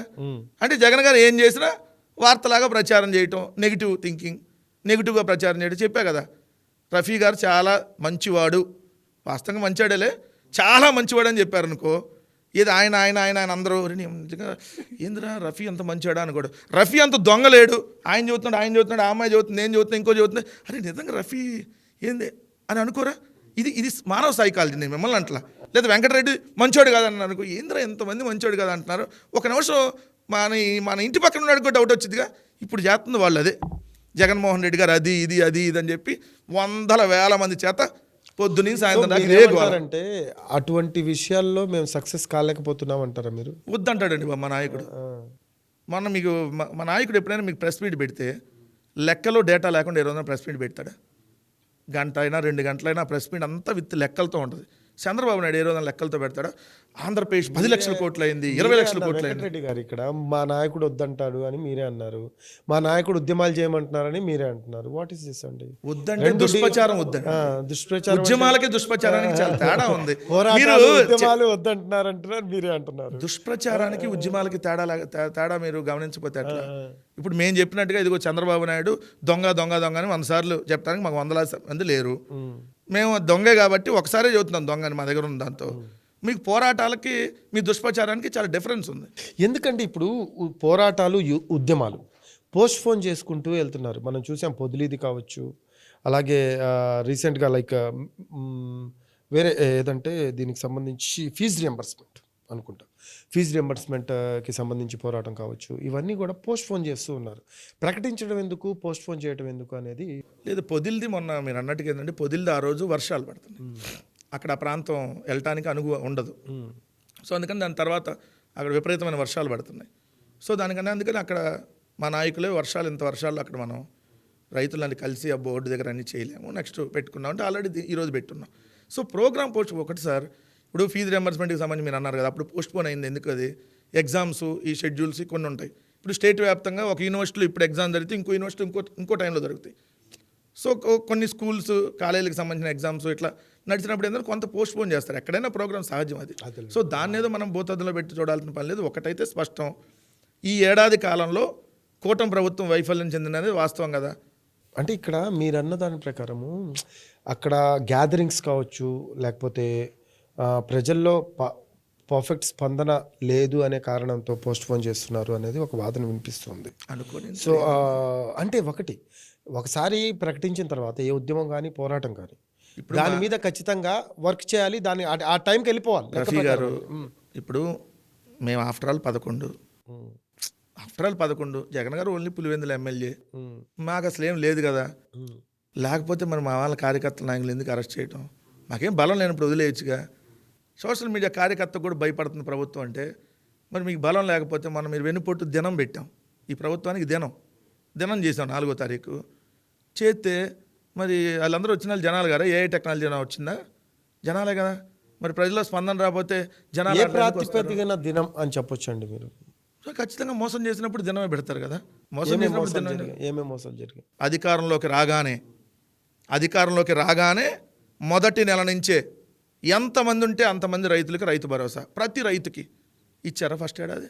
అంటే ఇక్కడ చిన్న లాజిక్ మర్చిపోతున్నారండి. జగన్మోహన్ రెడ్డి మద్యపాన నిషేధం పూర్తిగా అన్నారు. కట్ చేస్తే మొత్తం 5 years ఆఫ్ డ్యూరేషన్లో మద్యపాన నిషేధం అనేది ఎక్కడా చేయలేం. లాస్ట్ దిగిపోయేటప్పుడైనా మద్యపాన నిషేధం చేశారంటే అది లేదు. సో హామీలు ఏంటంటే సిచ్యువేషన్స్ని బట్టి ఇచ్చుకుంటూ వెళ్తారు. అది మీరు కూడా నిరూపించారు, మీ గవర్నమెంట్ కూడా నిరూపించిన పరిస్థితి. నేను ఒక మాట, దాని గురించి మీరు 100 హామీలు ఇచ్చినప్పుడు అది సిచ్యువేషన్ ని బట్టి చేసుకుంటూ వెళ్తారు. లేదు చేయాలి. 100 హామీలు ఇచ్చినప్పుడు మరి ఎందుకు చేయలేదు అంటారు? అప్పుడు నేను చెప్తాను. 100 హామీలు ఇచ్చినప్పుడు మీరైతే పర్ఫెక్ట్ రీజన్స్ చెప్పుకుంటాం మేము, మిగతా వాళ్ళకి ఉండవు. ప్రజలు డిసైడ్ చేస్తారు నేను చెప్పేది కరెక్టా కాదు. అందుకే ప్రజలు డిసైడ్ చేశారంటారు మీరు అని మీరు అట్లా అనుకోండి. మీరు అట్లా అనుకుంటే తప్పలేదు కదా. అంటే మీరు చెప్పిన దాని ప్రకారం నేను చెప్పేదాన్ని బట్టి ప్రజలు డిసైడ్ చేసుకుంటారు నేను చెప్పేది వాస్తవం కాదా అని నేను చెప్తున్నా. ఇప్పుడు మీరు అన్న మద్యపాన నిషేధం, మేము దశల వారి మద్యపాన నిషేధంలో భాగంగా 4% తాగే వాళ్ళ సంఖ్య తగ్గించాం. ఇది మీకు లెక్కలు తీసుకోవచ్చు. నేను చెప్పేది ఏది నేను వేగ్గా చెప్తున్నాయి కాదు. తాగేవారి సంఖ్య తగ్గింది, తాగే బాటిల్స్ అన్ని లిక్కర్ సేల్స్ కూడా తగ్గినాయి. మీరే ఉన్నారు ఆ డిబేట్లో. అప్పుడు నాకు బాగా గుర్తు, రేటు పెంచంగానే మీరు డిబేట్ పెట్టేవాళ్ళు. మందు రేటు పెంచగానే డిబేట్లు పెట్టేవాళ్ళు మీరు, నాకు గుర్తులే. మందు రేటు పెంచుతారా, సామాన్యుడు తాగేది ఎట్లా అని. మరి మీలాంటి వాళ్ళే తాగేది ఎట్లా అని ఎట్లా ఎంకరేజ్గా మీకు తెలిసింది చెప్పండి. నేను చెబుతున్నా అట్లా మధ్య వారధులం మేము. ఏది సామాన్యుడు మందు తాగితే రేటు పెరిగితే వారదా మీరు? అరే ఇక్కడ మీకు అర్థం కావట్లా, భారం పడుతుంది ఎవరి మీద? ఎవరు Ultimate గా ప్రజల తాగమన్నాడండి? మీద. తాగొద్దనే కదా రేట్లు పెంచుతుంది. అర్థమైంది, అల్టిమేట్ గా ప్రజలు ఇప్పుడు ఉంది సార్. ఇప్పుడు వాడు చిన్న మందుకి బానిస అనుకుందాం ఫర్ ఎగ్జాంపుల్. మందుకు బానిస ఎట్లా బానిస అవుతారో నేను అనుకుందాం. చెప్తున్నా సార్. నేను ఎలా దానికి బానిస అవుతారో చెప్తున్నా. జగన్మోహన్ రెడ్డి గారు ఉన్నప్పుడు 200 రూపాయలు క్వార్టర్ ఉంటే ఈ రోజు చీప్ లిక్కర్ పేరుతో సుమో అంటే టాటా సుమో కాదు, సుమో విస్కీ 99 రూపాయలు, షార్ట్ వేరే షార్ట్ కాదు, షార్ట్ విస్కీ అది 99 రూపాయలు, ఏదైతే బెంగళూరు మాల్టెడ్, బెంగళూరు బ్రాంది ఇట్లా 99 రూపాయలతో తీసుకొని వచ్చారు. మీకు రేట్లు బాగా తెలుసు. నేను రోజు డిబేట్లు చేయాలి కదా దానికోసం. సో ఆ బాటిల్ కూడా డిస్ప్లే చేసాం ఆల్రెడీ. సో ఇక్కడ ఈ 99 రూపాయల మంది తీసుకొని వచ్చినప్పుడు అంతకుముందు క్వార్టర్ తాగాలంటే 200 అనుకోండి. ఇప్పుడు 200 ఉంటే 2 క్వార్టర్లు తాగుతాడు. అంటే తాగటం డబల్ అవుతుంది. అప్పుడు ఏమైంది? 10 సంవత్సరాల తర్వాత చచ్చిపోయాడు, సంవత్సరంలో చచ్చిపోతాడు. అంటే ఎట్టనే చచ్చిపోవాలి కానీ అంటే నేనేం చేయలేదు. ఇప్పుడు మీరు ఏపీ వాళ్ళందరినీ బతికిచ్చారు మందుబాబుల్ని. మా హయాంలో మద్యం తాగేవారి సంఖ్య తగ్గించాం. అలాంటప్పుడు హామీ జస్ట్ మద్యపాన నిషేధం కాదు, మద్యపాన నిషేధాన్ని కంట్రోల్ చేస్తామని చెప్పి వచ్చు కదా. మేము దశలవారి మద్యపాన నిషేధం అన్నాక 3 సంవత్సరాల పాటు మేము కంట్రోల్ చేస్తాం మద్యపానం. సార్ చెప్పట్లా ఒక మంచి యజ్ఞం చేస్తుంటే చుట్టుపక్కల అందరు రాక్షసులు వచ్చి అరే సాయంత్రం పెగ్గేసుకోవడానికి ఇబ్బందిగా ఉంది, అరే ఇది దుర్మార్గ ప్రభుత్వం అని మీలాంటి వాళ్ళందరూ రాక్షసులు అందరూ వచ్చి ఒరే సామాన్యుడు ఎలా బతకాలి అప్పుడు హామీ అది క్వశ్చన్ ఇక్కడ. మద్యపానాన్ని ఒక మంచి ఉద్దేశం ఉన్నప్పుడు ఒక రాజకీయ పార్టీకి ఒక మంచి ఉద్దేశంతో మేము ఒక కార్యక్రమం చేయాలని లేదు మంచి ఉద్దేశం అంటారు. 99 రూపాయలకు మంచి తెచ్చారు. ఇప్పుడు ఏం సార్ మీకు అసలు వైన్ షాపులతో పనే ఉంది? ఎక్కడ కావాలంటే అక్కడ 24 మద్యం హోమ్ డెలివరీ అవుతుంది. హామీలు ఇచ్చినవి నెరవేర్చట్లేదని మీరు అంటారు. మీరు ఇచ్చిన హామీలు నెరవేర్చకపోతే అదేమో కరెక్ట్, వీళ్ళు ఇచ్చిన హామీలు నెరవేర్చకపోతే కరెక్ట్. దాంట్లో మీరు అంటే దాంట్లోనే మీరు డీవియేట్ అవుతున్నారు. 100 హామీల్లో కాదు, 100 హామీల్లో 1-2 అమలు చేయకపోతే మేము చెడ్డాలం, 100కు 100 వాళ్ళు అమలు చేయలేకపోతే వాళ్ళు మంచోళ్ళు. ఇది ఎట్లా కుదురుతుంది? లాజిక్ కాదు కదా. నేను 100లో 100 చేయమని ఈ సంవత్సరం అడిగామా? 100లో ఎందుకు ఒక్కడు కూడా చేయలేదు అన్నాం. ఒక్కటంటే ఒక హామీ వాళ్ళు చెప్పింది నెరవేర్చారా? సూపర్ 6లో మీరు చెప్పండి. 3 గ్యాస్ సిలిండర్ అని ఒక సిలిండర్ ఏక నిరంజన్ లాగా అది కూడా 60 లక్షల మంది కట్ చేశారు. సంవత్సరం అయిందండి బాబు. స్టార్ట్ చేసి గట్టిగా 4 months అవ్వట్లా. ఏంది పథకము వచ్చి స్టార్ట్ చేయాలి గారు మరీ గారు మీరు 3 సిలిండర్లు వాళ్ళు ఇస్తానని సంవత్సరానికి 3 సిలిండర్లు ఇచ్చారా లేదా? ఒక్కటే ఇచ్చింది, అది కూడా 60 లక్షల మందికి ఎందుకు కట్ చేశారు? ఒక్క నిమిషం. ఫస్ట్ థింగ్ ఏంటంటే మీరు అన్నారు ఇందాక ఒక్కొక్క ప్రభుత్వం ఒక్కో నిర్ణయంతో ఉంటుంది, ఆ నిర్ణయం ఏదైనా కూడా ప్రజల కోసమే చేస్తుంది అని. మా ప్రభుత్వం అదే చేసింది, ప్రజల కోసం ప్రతీదీ కూడా పథకాల విషయంలో కావచ్చు అన్నీ కూడా చాలా జాగ్రత్తలు వహించి అందరికీ అందేలా చేసింది మా ప్రభుత్వం అని మీరు అంటున్నారు. వీళ్ళు కూడా సేమ్ అదే అంటున్నారు. మేము ప్రజల కోసం చేసే పనిలో భాగంగా దాంట్లో లోటుపాట్లను మొత్తం గమనించుకొని సరిదిద్ది మొత్తం కూడా ప్రజలకి డిస్ట్రిబ్యూట్ చేసే దాంట్లో కొన్ని లోపాలు ఉంటాయి, అవన్నీ కూడా చంద్రబాబు నాయుడు గారు చెప్పారు. వచ్చి కూడా ఏడాది కదా అవుతుంది అనేది. ఎందుకంటే గతంలో జరిగిన అవినీతి కావచ్చు, మళ్ళీ అవినీతి అంటే ఆయన చెప్పింది నేను కన్వే చేస్తున్నాను. మీకు తెలుసు కదా అవినీతి వల్ల ఈరోజు రాష్ట్రం అప్పుల పాలైంది. సో దానివల్ల ఏంటంటే ఒక్కొక్కటి గాడిలో పెట్టుకుంటూ వస్తున్నాం అనేది వాళ్ళ వాదన. సో మీ వాదన నేను ఏకీభవించమంటారా, వాళ్ళ వాదన ఏకీభవించమంటారా? లెక్కలను ఏకీభవించండి అంటున్నా. అదే కదా నేను చెప్తుంది, లెక్కలను అదే నేను చెప్తున్నాను. ఏమి లెక్కలో నేను చెప్తా. 14 లక్షల కోట్లు అప్పు అయిందని చంద్రబాబు నాయుడు గారు మాట్లాడారా లేదా? అసెంబ్లీలో మన వాళ్ళు చెప్పింది ఏంటి? 6.5 లక్షల కోట్ల అప్పు. మరి అబద్ధాలు చెప్పింది ఎవరు? 14 లక్షల కోట్లు లేదు కదా అప్పు. వినాలి మీరు లెక్కలు వినకపోతే ఎట్లా? ఇక్కడ మీకు ఇంకా చిన్న లాజికల్ పాయింట్ మర్చిపోతున్నారు. అప్పులు చెప్తున్నారు కానీ కట్టే వడ్డీల గురించి మాట్లాడలేదు. మేము కట్టాం 2 లక్షల కోట్ల వడ్డీ, 1,93,000 కోట్ల వడ్డీ ఇంక్లూడ్ చేయాలి కదా. ఇక్కడ ఇంక్లూడ్ చేసి మాట్లాడింది వాళ్ళు. దాన్ని మీరు అంతలాగా ఆపాదించారని మీరు చెప్తున్నారు. వాళ్ళు వడ్డీలతో సహా ఇయర్లీ వడ్డీ ఇంత కట్టాల్సి వస్తుంది, ఇంత అవుతుంది అనేది వాళ్ళు మెన్షన్ చేశారు. అంటే ఇప్పుడు ఒక 50 ఏళ్ళ తర్వాత కట్టే వడ్డీని కూడా ఇప్పుడు మేమే తెచ్చి ఓకే ఇది టాపిక్ డివియేట్ అయిపోతుంది. కాదు సార్, అదే వేస్తారు అట్టనే. ఒక 50 ఏళ్ళ తర్వాత కట్టే వడ్డీని కూడా ఇప్పుడు జగన్మోహన్ రెడ్డి గారు అప్పు చేశారు. ఆ 50 ఏళ్ళ వడ్డీ కూడా బాగా లోతు సబ్జెక్ట్. ఒకరోజు మనం ఇద్దరం డిస్కస్ చేసుకున్నాం దీని మీద. కమింగ్ టు కేకే సర్వే చూశారు మీరు, ఎలా అనిపించింది? అంటే లైక్ ఏడాది పాలన మీద అంటే ఏమని ఇచ్చారు మీరు? దాన్ని బట్టి చెబితే మీరు అడిగిన క్వశ్చన్ బట్టి ఒకటండి, నాది కాదు ఇక్కడ. KK survey me view as a party stand తీసుకున్నారు కాబట్టి మీరు మీ వ్యూ ఏంటో చెప్పండి సార్. ఒకటి కేకే గారు సర్వే చేసినా ఇంకొకరు సర్వే చేసినా వాళ్ళు చెప్పేటటువంటి ఏదైతే ఎంతమంది మీద వ్యతిరేకత ఉందని చెప్తున్నారో అంతకు మించి వ్యతిరేకత ఉందని అయితే ఇది వాస్తవం. ఇప్పుడు వాళ్ళు 30 మంది చెప్పొచ్చు లేదా 40 మంది చెప్పొచ్చు. ఈ ఫిగర్ 19 మంది చెప్పారు. ఐవైఆర్ఎస్ సర్వే అని ఐవైఆర్ఎస్ సర్వే ఒకటి చేస్తుంది కదా ప్రభుత్వం రోజు ఫోన్లు వస్తున్నాయి అందరికి. అది బయట పెట్టమని చాలు, ఇంకే సర్వేలు అవసరంలా. అది బయట పెడితే ఎంతమంది కాల్స్ వెళ్ళినాయి, ఎంతమంది ఈ ప్రభుత్వానికి వ్యతిరేకంగా చెప్పారో ఈ ప్రభుత్వ పరిపాలన చండాలంగా ఉందని ఎంతమంది చెప్పారో అది బయట పెడితే ప్రభుత్వం అప్పుడు ఎంత వ్యతిరేకత ఉందో మీకు కనపడింది. ప్రశాంత్ కిషోర్ని మేనేజ్ చేసినట్టు కేకేని కూడా మేనేజ్ చేశారు జగన్.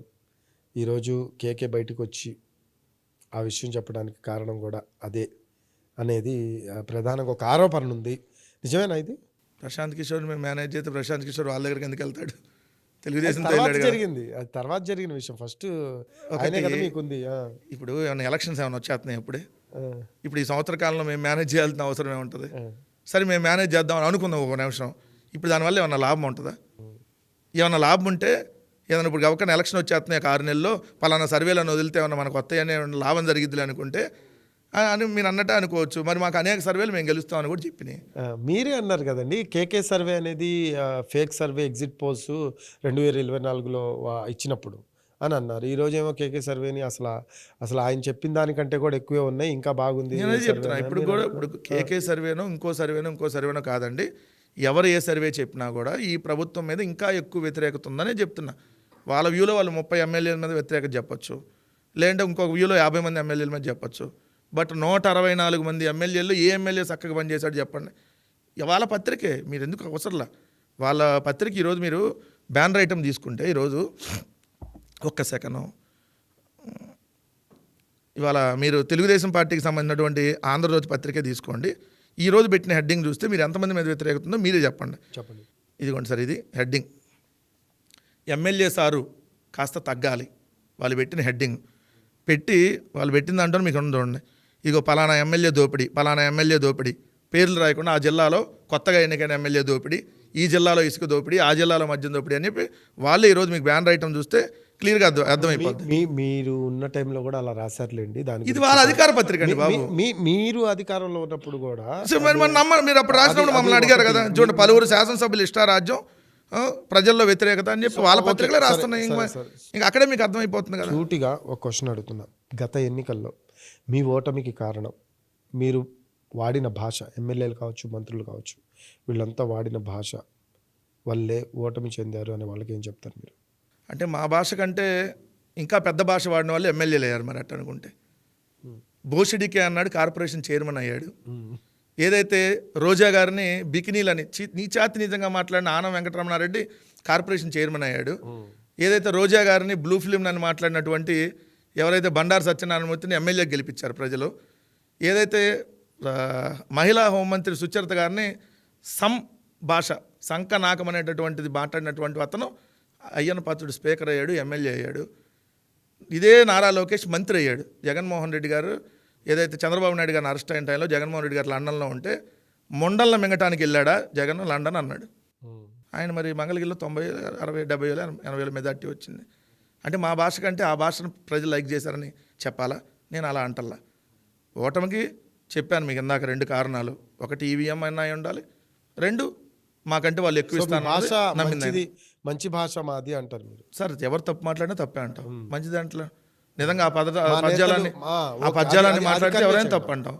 దాన్ని ఎవరు ఏ పార్టీ వాళ్ళైనా ఇంట్రడక్షన్ అడిగారు, కృష్ణరాజు మాట్లాడిన తప్పే అన్నాం. ఆయన మా పార్టీ కాదు, ఆయన మా సంబంధం లేకపోయినా ఆయన మాట్లాడిన 100% తప్పే అంటాం. అలా నిజంగా ఎవరు మాట్లాడిన తప్పే. కానీ మీరు అన్న దానివల్లే ఓడిపోయామంటే మరి పవన్ కళ్యాణ్ చెప్పులు తీసుకొని కొడతా, పేకలు బిసి చంపేస్తా, నా డాషుల్లారా అన్నాడు. ఏమయ్యాడు మరి? ముఖ్యమంత్రి అయ్యాడు. అలా మాట్లాడి ఈరోజు అధికారంలోకి వచ్చారు కాబట్టి మేము కూడా అలా మాట్లాడి అధికారంలో అవ్వాలని ఏమన్నా అట్లా ఆలోచనతో ఉన్నారు. అలాంటి ఆలోచన మాకేం లేదండి. అలాంటి ఆలోచనలు వాళ్ళకు ఉంటాయేమో, మోసాలు చేసో లేదంటే ప్రజల్ని ఏదైతే లేని అన్నీ ఉన్నాయి చెప్పి. లిక్కర్ స్కామ్ జరిగిందంటే ఏం చెప్తారు? ప్రూవ్ చేయండి అంట. జరిగితే 4 ఏళ్ళ అధికారం ఉంది కదా, ఓ పని చేద్దాం. మేము సిద్ధంగా ఉన్నాం. 2014 నుంచి 19 దాకా, 19 నుంచి 24 దాకా ఎంటైర్ లిక్కర్కి సంబంధించి సిబిఐ ఎంక్వైరీకి వాళ్ళు సిద్ధమా? సెంట్రల్లో వాళ్ళే అధికారంలో ఉన్నారు, అయినా మేము సిబిఐ ఎంక్వైరీ అడుగుతున్నాం. మీకు అర్థం కాని విషయం. 2014 నుంచి 19 దాకా వాళ్ళ హయాంలో లిక్కర్ స్కామ్ జరిగిందా లేదా మా హయాంలో జరిగిందా? సిబిఐ ఎంక్వైరీకి వాళ్ళు సిద్ధమా? ఇంకా 4 ఏళ్ళు ఉంది కదా. కేసీఆర్ నాని ఎవరి పార్టీ అండి? ఇప్పుడు ఏ పార్టీలో లేడు. ఏ పార్టీలో? మా పార్టీకి రాజీనామా చేశాడు. మీ పార్టీ వ్యక్తే కదా మామూలుగా. రాజీనామా చేస్తే మా పార్టీ వ్యక్తిని ఎట్లా అంటాం? సోదరుడు రాజ్ కసిరెడ్డి పాత్ర ఉందని ఆయనే ఒప్పుకున్నాడు, ఆయన చెప్పాడు. కేశినేని నాని మా పార్టీకి రాజీనామా చేశాడు. కేశినేని చిన్ని ప్రస్తుత విజయవాడ ఎంపీగా ఉన్నారు. ఆయన రాజకేశ్ రెడ్డి నేను చెప్పేది ఏంటంటే వ్యాపార భాగస్వాములుగా ఉన్నారని. క్లియర్ గా లిక్కర్ స్కామ్ జరిగిందని ఓపెన్ గా చెప్తున్నాడు ఆయన. సార్ మా పార్టీ కాదు ఆయన. మా పార్టీకి రాజీనామా చేసి వెళ్ళిపోయినాక ఆయన మా పార్టీ ఎట్లా అవుతాడు? ఇప్పుడు బాలినేని కూడా మా పార్టీ అంటారు ఇప్పుడుగా. చెప్పండి సార్. అది ఓపెన్ గా క్లియర్ గా కనపడుతుంది. బాలినేని వేరే పార్టీలోకి వెళ్ళారు, ఆయన యాక్టివ్ గా రాజకీయాలు తప్పుకున్నాక మా పార్టీలతో సంబంధం ఉండదు. మా పార్టీలో ఉండి మాట్లాడితే మీరు అన్నట్టుగా మీరు అడిగిన దానికి నేను సమాధానం చెప్పాలి ఖచ్చితంగా దానికి. ఆయన ఏదో బయటికి వెళ్ళిపోయినాకో ఆయన రాజకీయాలను తప్పుకున్నాకో మీ పార్టీ ఆయన ఆరోపణ చేశాడంటే అట్లా అది కాదు కదా. సో మా పార్టీకి సంబంధం లేని వ్యక్తి ప్రజెంట్. దానికి అఫీషియల్ లెటర్ పంపించారు పార్టీకి రాజీనామా చేశారు కదా. ఇప్పుడే చాలా 6-7 months అవుతున్నట్టు. ఓకే, ఇంకా ఎక్కువైంది. సరే, ఇక కమింగ్ టు ద థింగ్, పార్టీలో జగన్ తర్వాత నెంబర్ 2 ఎవరంటే ఏం చెప్తారు? కార్యకర్త. మా పార్టీలో నెంబర్ 2 కార్యకర్త. అది నేనైనా వచ్చు, ఇంకోలో అవచ్చు, మీరు అయినా వచ్చు, ఇంకోలో అవచ్చు. మీరు ఒకవేళ మా పార్టీ కార్యకర్త అయితే మీరు కూడా నెంబర్ 2 మా పార్టీలో. సరే, అరెస్ట్ అయితే కార్యకర్త ఇప్పుడు సీఎం అవుతారా? ఎవరైనా కార్యకర్త సీఎం అవుతారా? కార్యకర్త అధ్యక్షుడు అవుతారా? అరెస్ట్ అయ్యి జైలుకి వెళ్తే అయినప్పుడు మాట్లాడదాం. ఇన్ కేస్ పార్టీలో 2 ఎవరు అనేది మీరు ఇక్కడ ఒక ప్రస్తావన వచ్చింది. నేనేమంటున్నాను సార్, ఎక్కడ వినండి, ఫస్ట్ వినండి. ఇక్కడ ఒక ప్రస్తావన వచ్చింది. ఏం ప్రస్తావన? జగన్ తర్వాత ఎవరు? భారతి గారా లేకపోతే సజ్జలానా? ఇలాంటి కొన్ని క్వశ్చన్స్ వస్తూ ఉన్నాయి. మీకున్న అంతర్గత సమాచారం ఒకటి. రెండో విషయం ఏంటంటే మీకంటూ ఒక ఇది ఉంటుంది కదా, సెన్స్. మా పార్టీలో మా లీడర్, నెక్స్ట్ లీడర్ ఇతనే అనేది. ఇన్ కేస్ జగన్ ఒకవేళ అరెస్ట్ అయినా లేకపోతే జగన్ కాకుండా ఇప్పుడు పార్టీ బాధ్యతలు తీసుకోవాలి, పగ్గాలు తీసుకోవాలి ఆయన ప్లేస్లో అంటే ఎవరు తీసుకుంటారు? జగన్ గారు 16 నెలలు జైల్లో ఉండొచ్చారు. 16 నెలలు జైల్లో ఉండొచ్చారు. ఇంకా ఒకవేళ ఇప్పుడు మళ్ళీ జైలుకి ఈ ప్రభుత్వం పంపించినా అన్ని రోజులైతే ఉండరు కదా. అన్ని రోజులైతే ఉండదు వీళ్ళు పెట్టే తప్పుడు కేసులకి. అప్పుడంటే అప్పుడు ఈడీని, సిబిఐని ఉసిగొల్పి రానియకుండా అనేక కుట్రలు పని పెట్టారు. అప్పుడు నెంబర్ 2 ఎవరున్నారు? ఎవరు లేరు. జగన్ గారు నెంబర్ 1. నెంబర్ 2 కార్యకర్తే ఉంటారు ఎప్పుడైనా. జగన్ గారు అరెస్ట్ అయితే ఎవరు సీఎం అనేది అప్పుడు హెడ్డింగ్లు పెట్టారు వీళ్ళు. 5 ఏళ్ళు చూసి నవ్వొచ్చింది మాకే. ఊరి ఎవడరా మీరు, ఆడ దొరికారా మీరు అందరని అట్లానే హెడ్డింగ్లు పెట్టారు.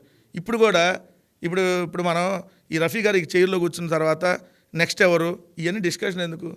అదైనా పనికిమాలిన డిస్కషన్ అంటే. ఇక్కడ ఒకటండి, సింపుల్ సార్. మా పార్టీకి ఒకవేళ జగన్మోహన్ రెడ్డి గారు జైలుకి పంపిన తర్వాత ఎవరు?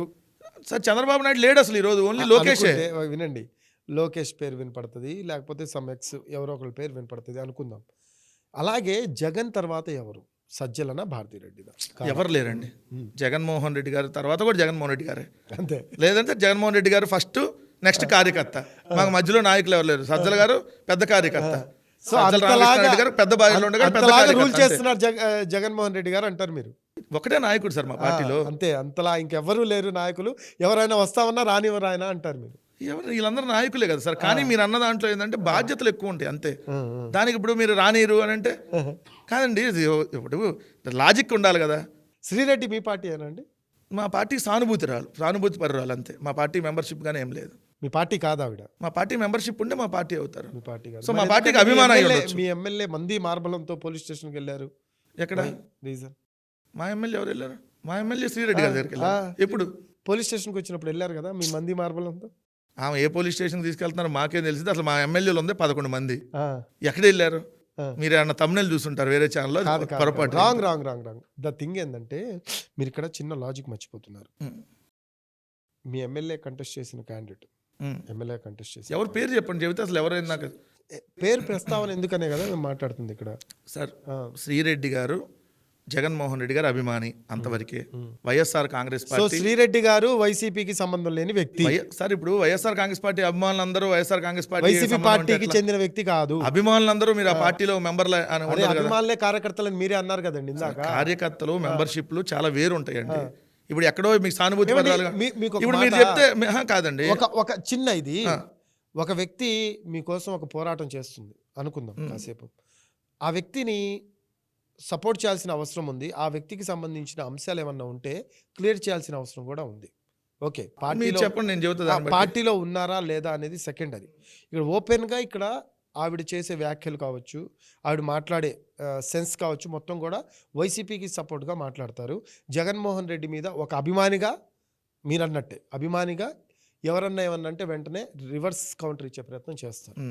ఓకే, అటువంటి వ్యక్తి విషయంలో ఆవిడ మా పార్టీ కాదు అని మీరు ఎందుకు అంటున్నారంటే ఏం చెప్పాలి? పార్టీ అయితే పార్టీ అంట, పార్టీ కాకపోతే పార్టీ అంట, దాంట్లో అనేది ఏముంది?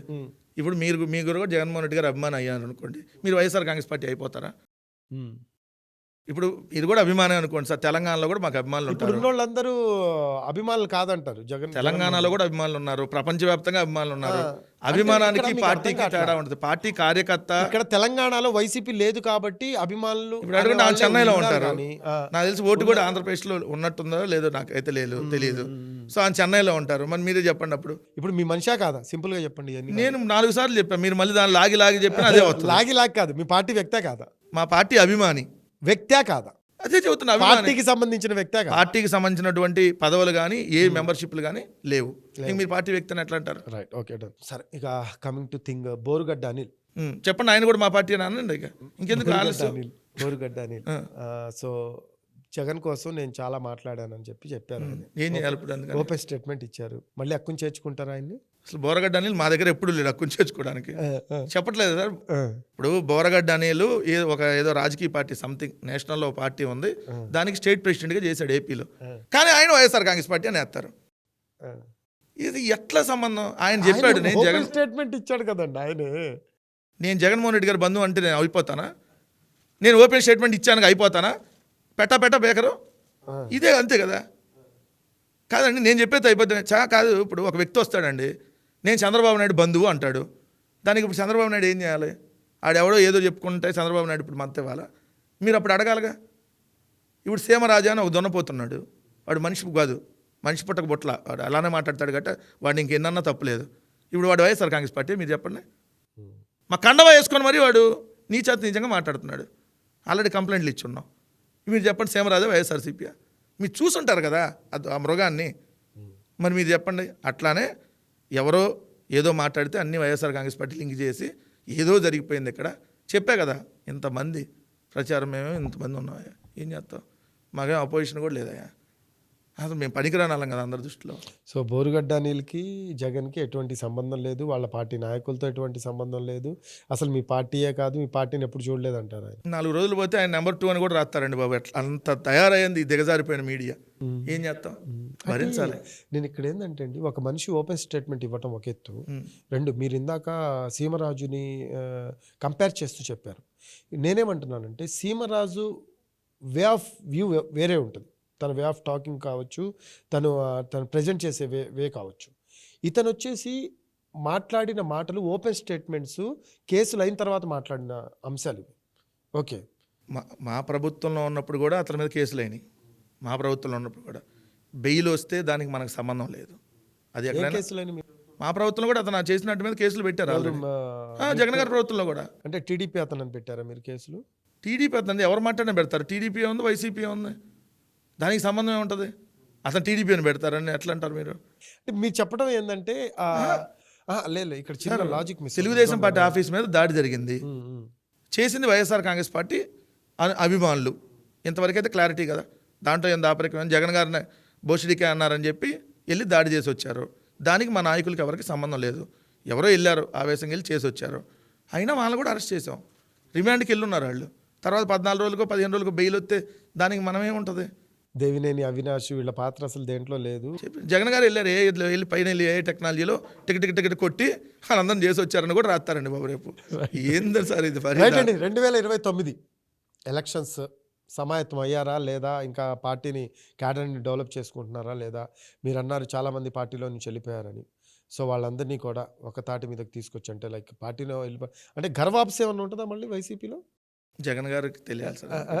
అంటే మీ ఒక వ్యూ లేదు ఉంటుంది కదా. కదా. ఇప్పుడు పార్టీ అధ్యక్షుడిగా ఆయన ఏ నిర్ణయం తీసుకుంటారు? ఇప్పుడు కొంతమంది వస్తారు, అన్న తప్పు అయిపోయింది అన్న క్షమించండి ఏదో వెళ్ళాము అని ఉండేవాళ్ళు ఉంటారు. కానీ వచ్చినా అంత ప్రయారిటీ ఉండదు నాకు తెలిసి. సో మరి మిగిలిన కొంచెం పెద్ద తలకాయలు ఎవరన్నా లెవెల్లో ఉంటుందా మరి? అంతే జగన్ గారు 2027లో పాదయాత్ర ఉంటుంది జగన్ గారిది అని ఇంకైతే అఫీషియల్గా ఏం లేదు. పాదయాత్ర ఆల్రెడీ జగన్మోహన్ రెడ్డి గారు చేసున్నారు. మళ్ళీ రెండోసారి చేయాలా వద్దనేది అప్పుడున్న పరిస్థితులను బట్టి నిర్ణయం తీసుకుంటారు. 2009 దాకా మీరు అంటున్నారు, కానీ ఒకవేళ ఈలోపే జమిలీ ఏమన్నా వస్తే ఈ రాష్ట్రానికి కొంత విముక్తి కలిగింది కదా. ఎందుకంటే వీళ్ళందరూ చూసాం, రోజు 188 అత్యాచారాలు జరిగినాయి ఈ సంవత్సరంలో. 15 మంది మీద అయితే అత్యాచారాలు, హత్య. మొన్న 9 ఏళ్ల బాలిక మీద అనంతపురంలో 14 మంది తెలుగుదేశం నాయకులు 6 నెలలుగా అత్యాచారం చేస్తున్నారు. ఇప్పటికీ కేసు తీసుకోవట్లే పోలీసులు. ఇదే రాప్తాడు నియోజకవర్గంలో.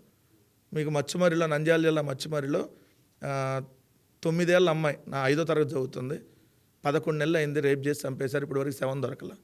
11 నెలలు అయింది, జూలైలో జరిగింది. సో ఇట్లాంటి సంఘటనలు రోజు కోకొల్లలో. అంటే జగన్మోహన్ రెడ్డి గారి గవర్నమెంట్లో కూడా, జగన్మోహన్ రెడ్డి ఉన్నప్పుడు కూడా ఇలాంటి సంఘటనలు చాలా జరిగాయి.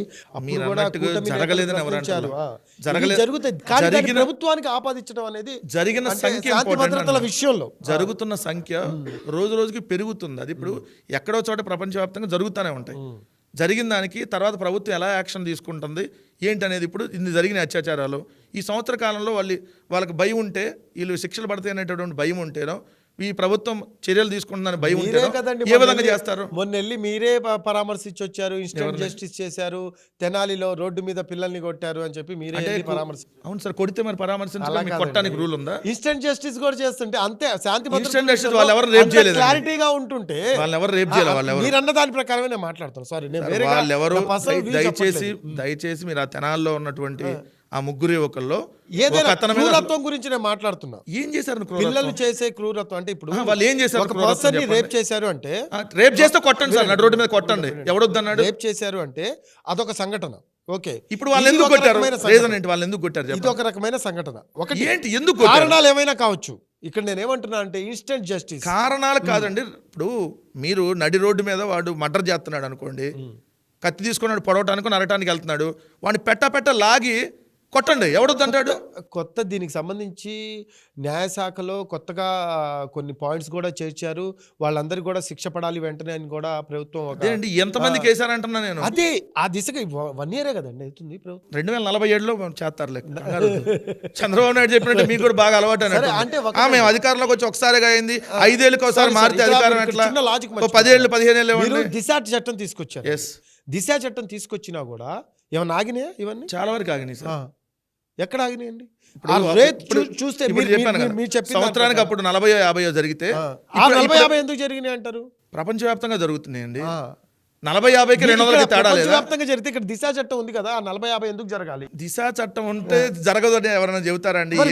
అలాగే ఉంది, మీరు చెప్పడం. దిశ చట్టం ఉంటే ఒక్కడ కూడా జరగదని ఎవరైనా చెప్పారా? క్వశ్చన్ చేయటం మీకేంటంటే చాలా చాలా సిల్లీగా 188 అత్యాచారాలు అంటే చాలా సిల్లీగా మాట్లాడట్లేదు. ఇక్కడ 188 అనేది మీకు ప్రతి ప్రభుత్వంలో కూడా జరగటం తగ్గాల వద్దా, తగ్గాల పెరగాల? జరగటం తగ్గాలి, తగ్గాలనే మాట్లాడలేదు, పెరుగుతా వెళ్తున్నాయి రోజు. ఇక్కడ మీకు చెప్తున్నా, ఇక్కడ అదే ఇది చాలా సెన్సిటివ్ మాట్లాడాలి. ఇన్స్టెంట్ జస్టిస్ కూడా చేస్తున్న పరిస్థితి కనిపిస్తుంది. ఎవరిని ఇన్స్టెంట్ జస్టిస్ చేశారు?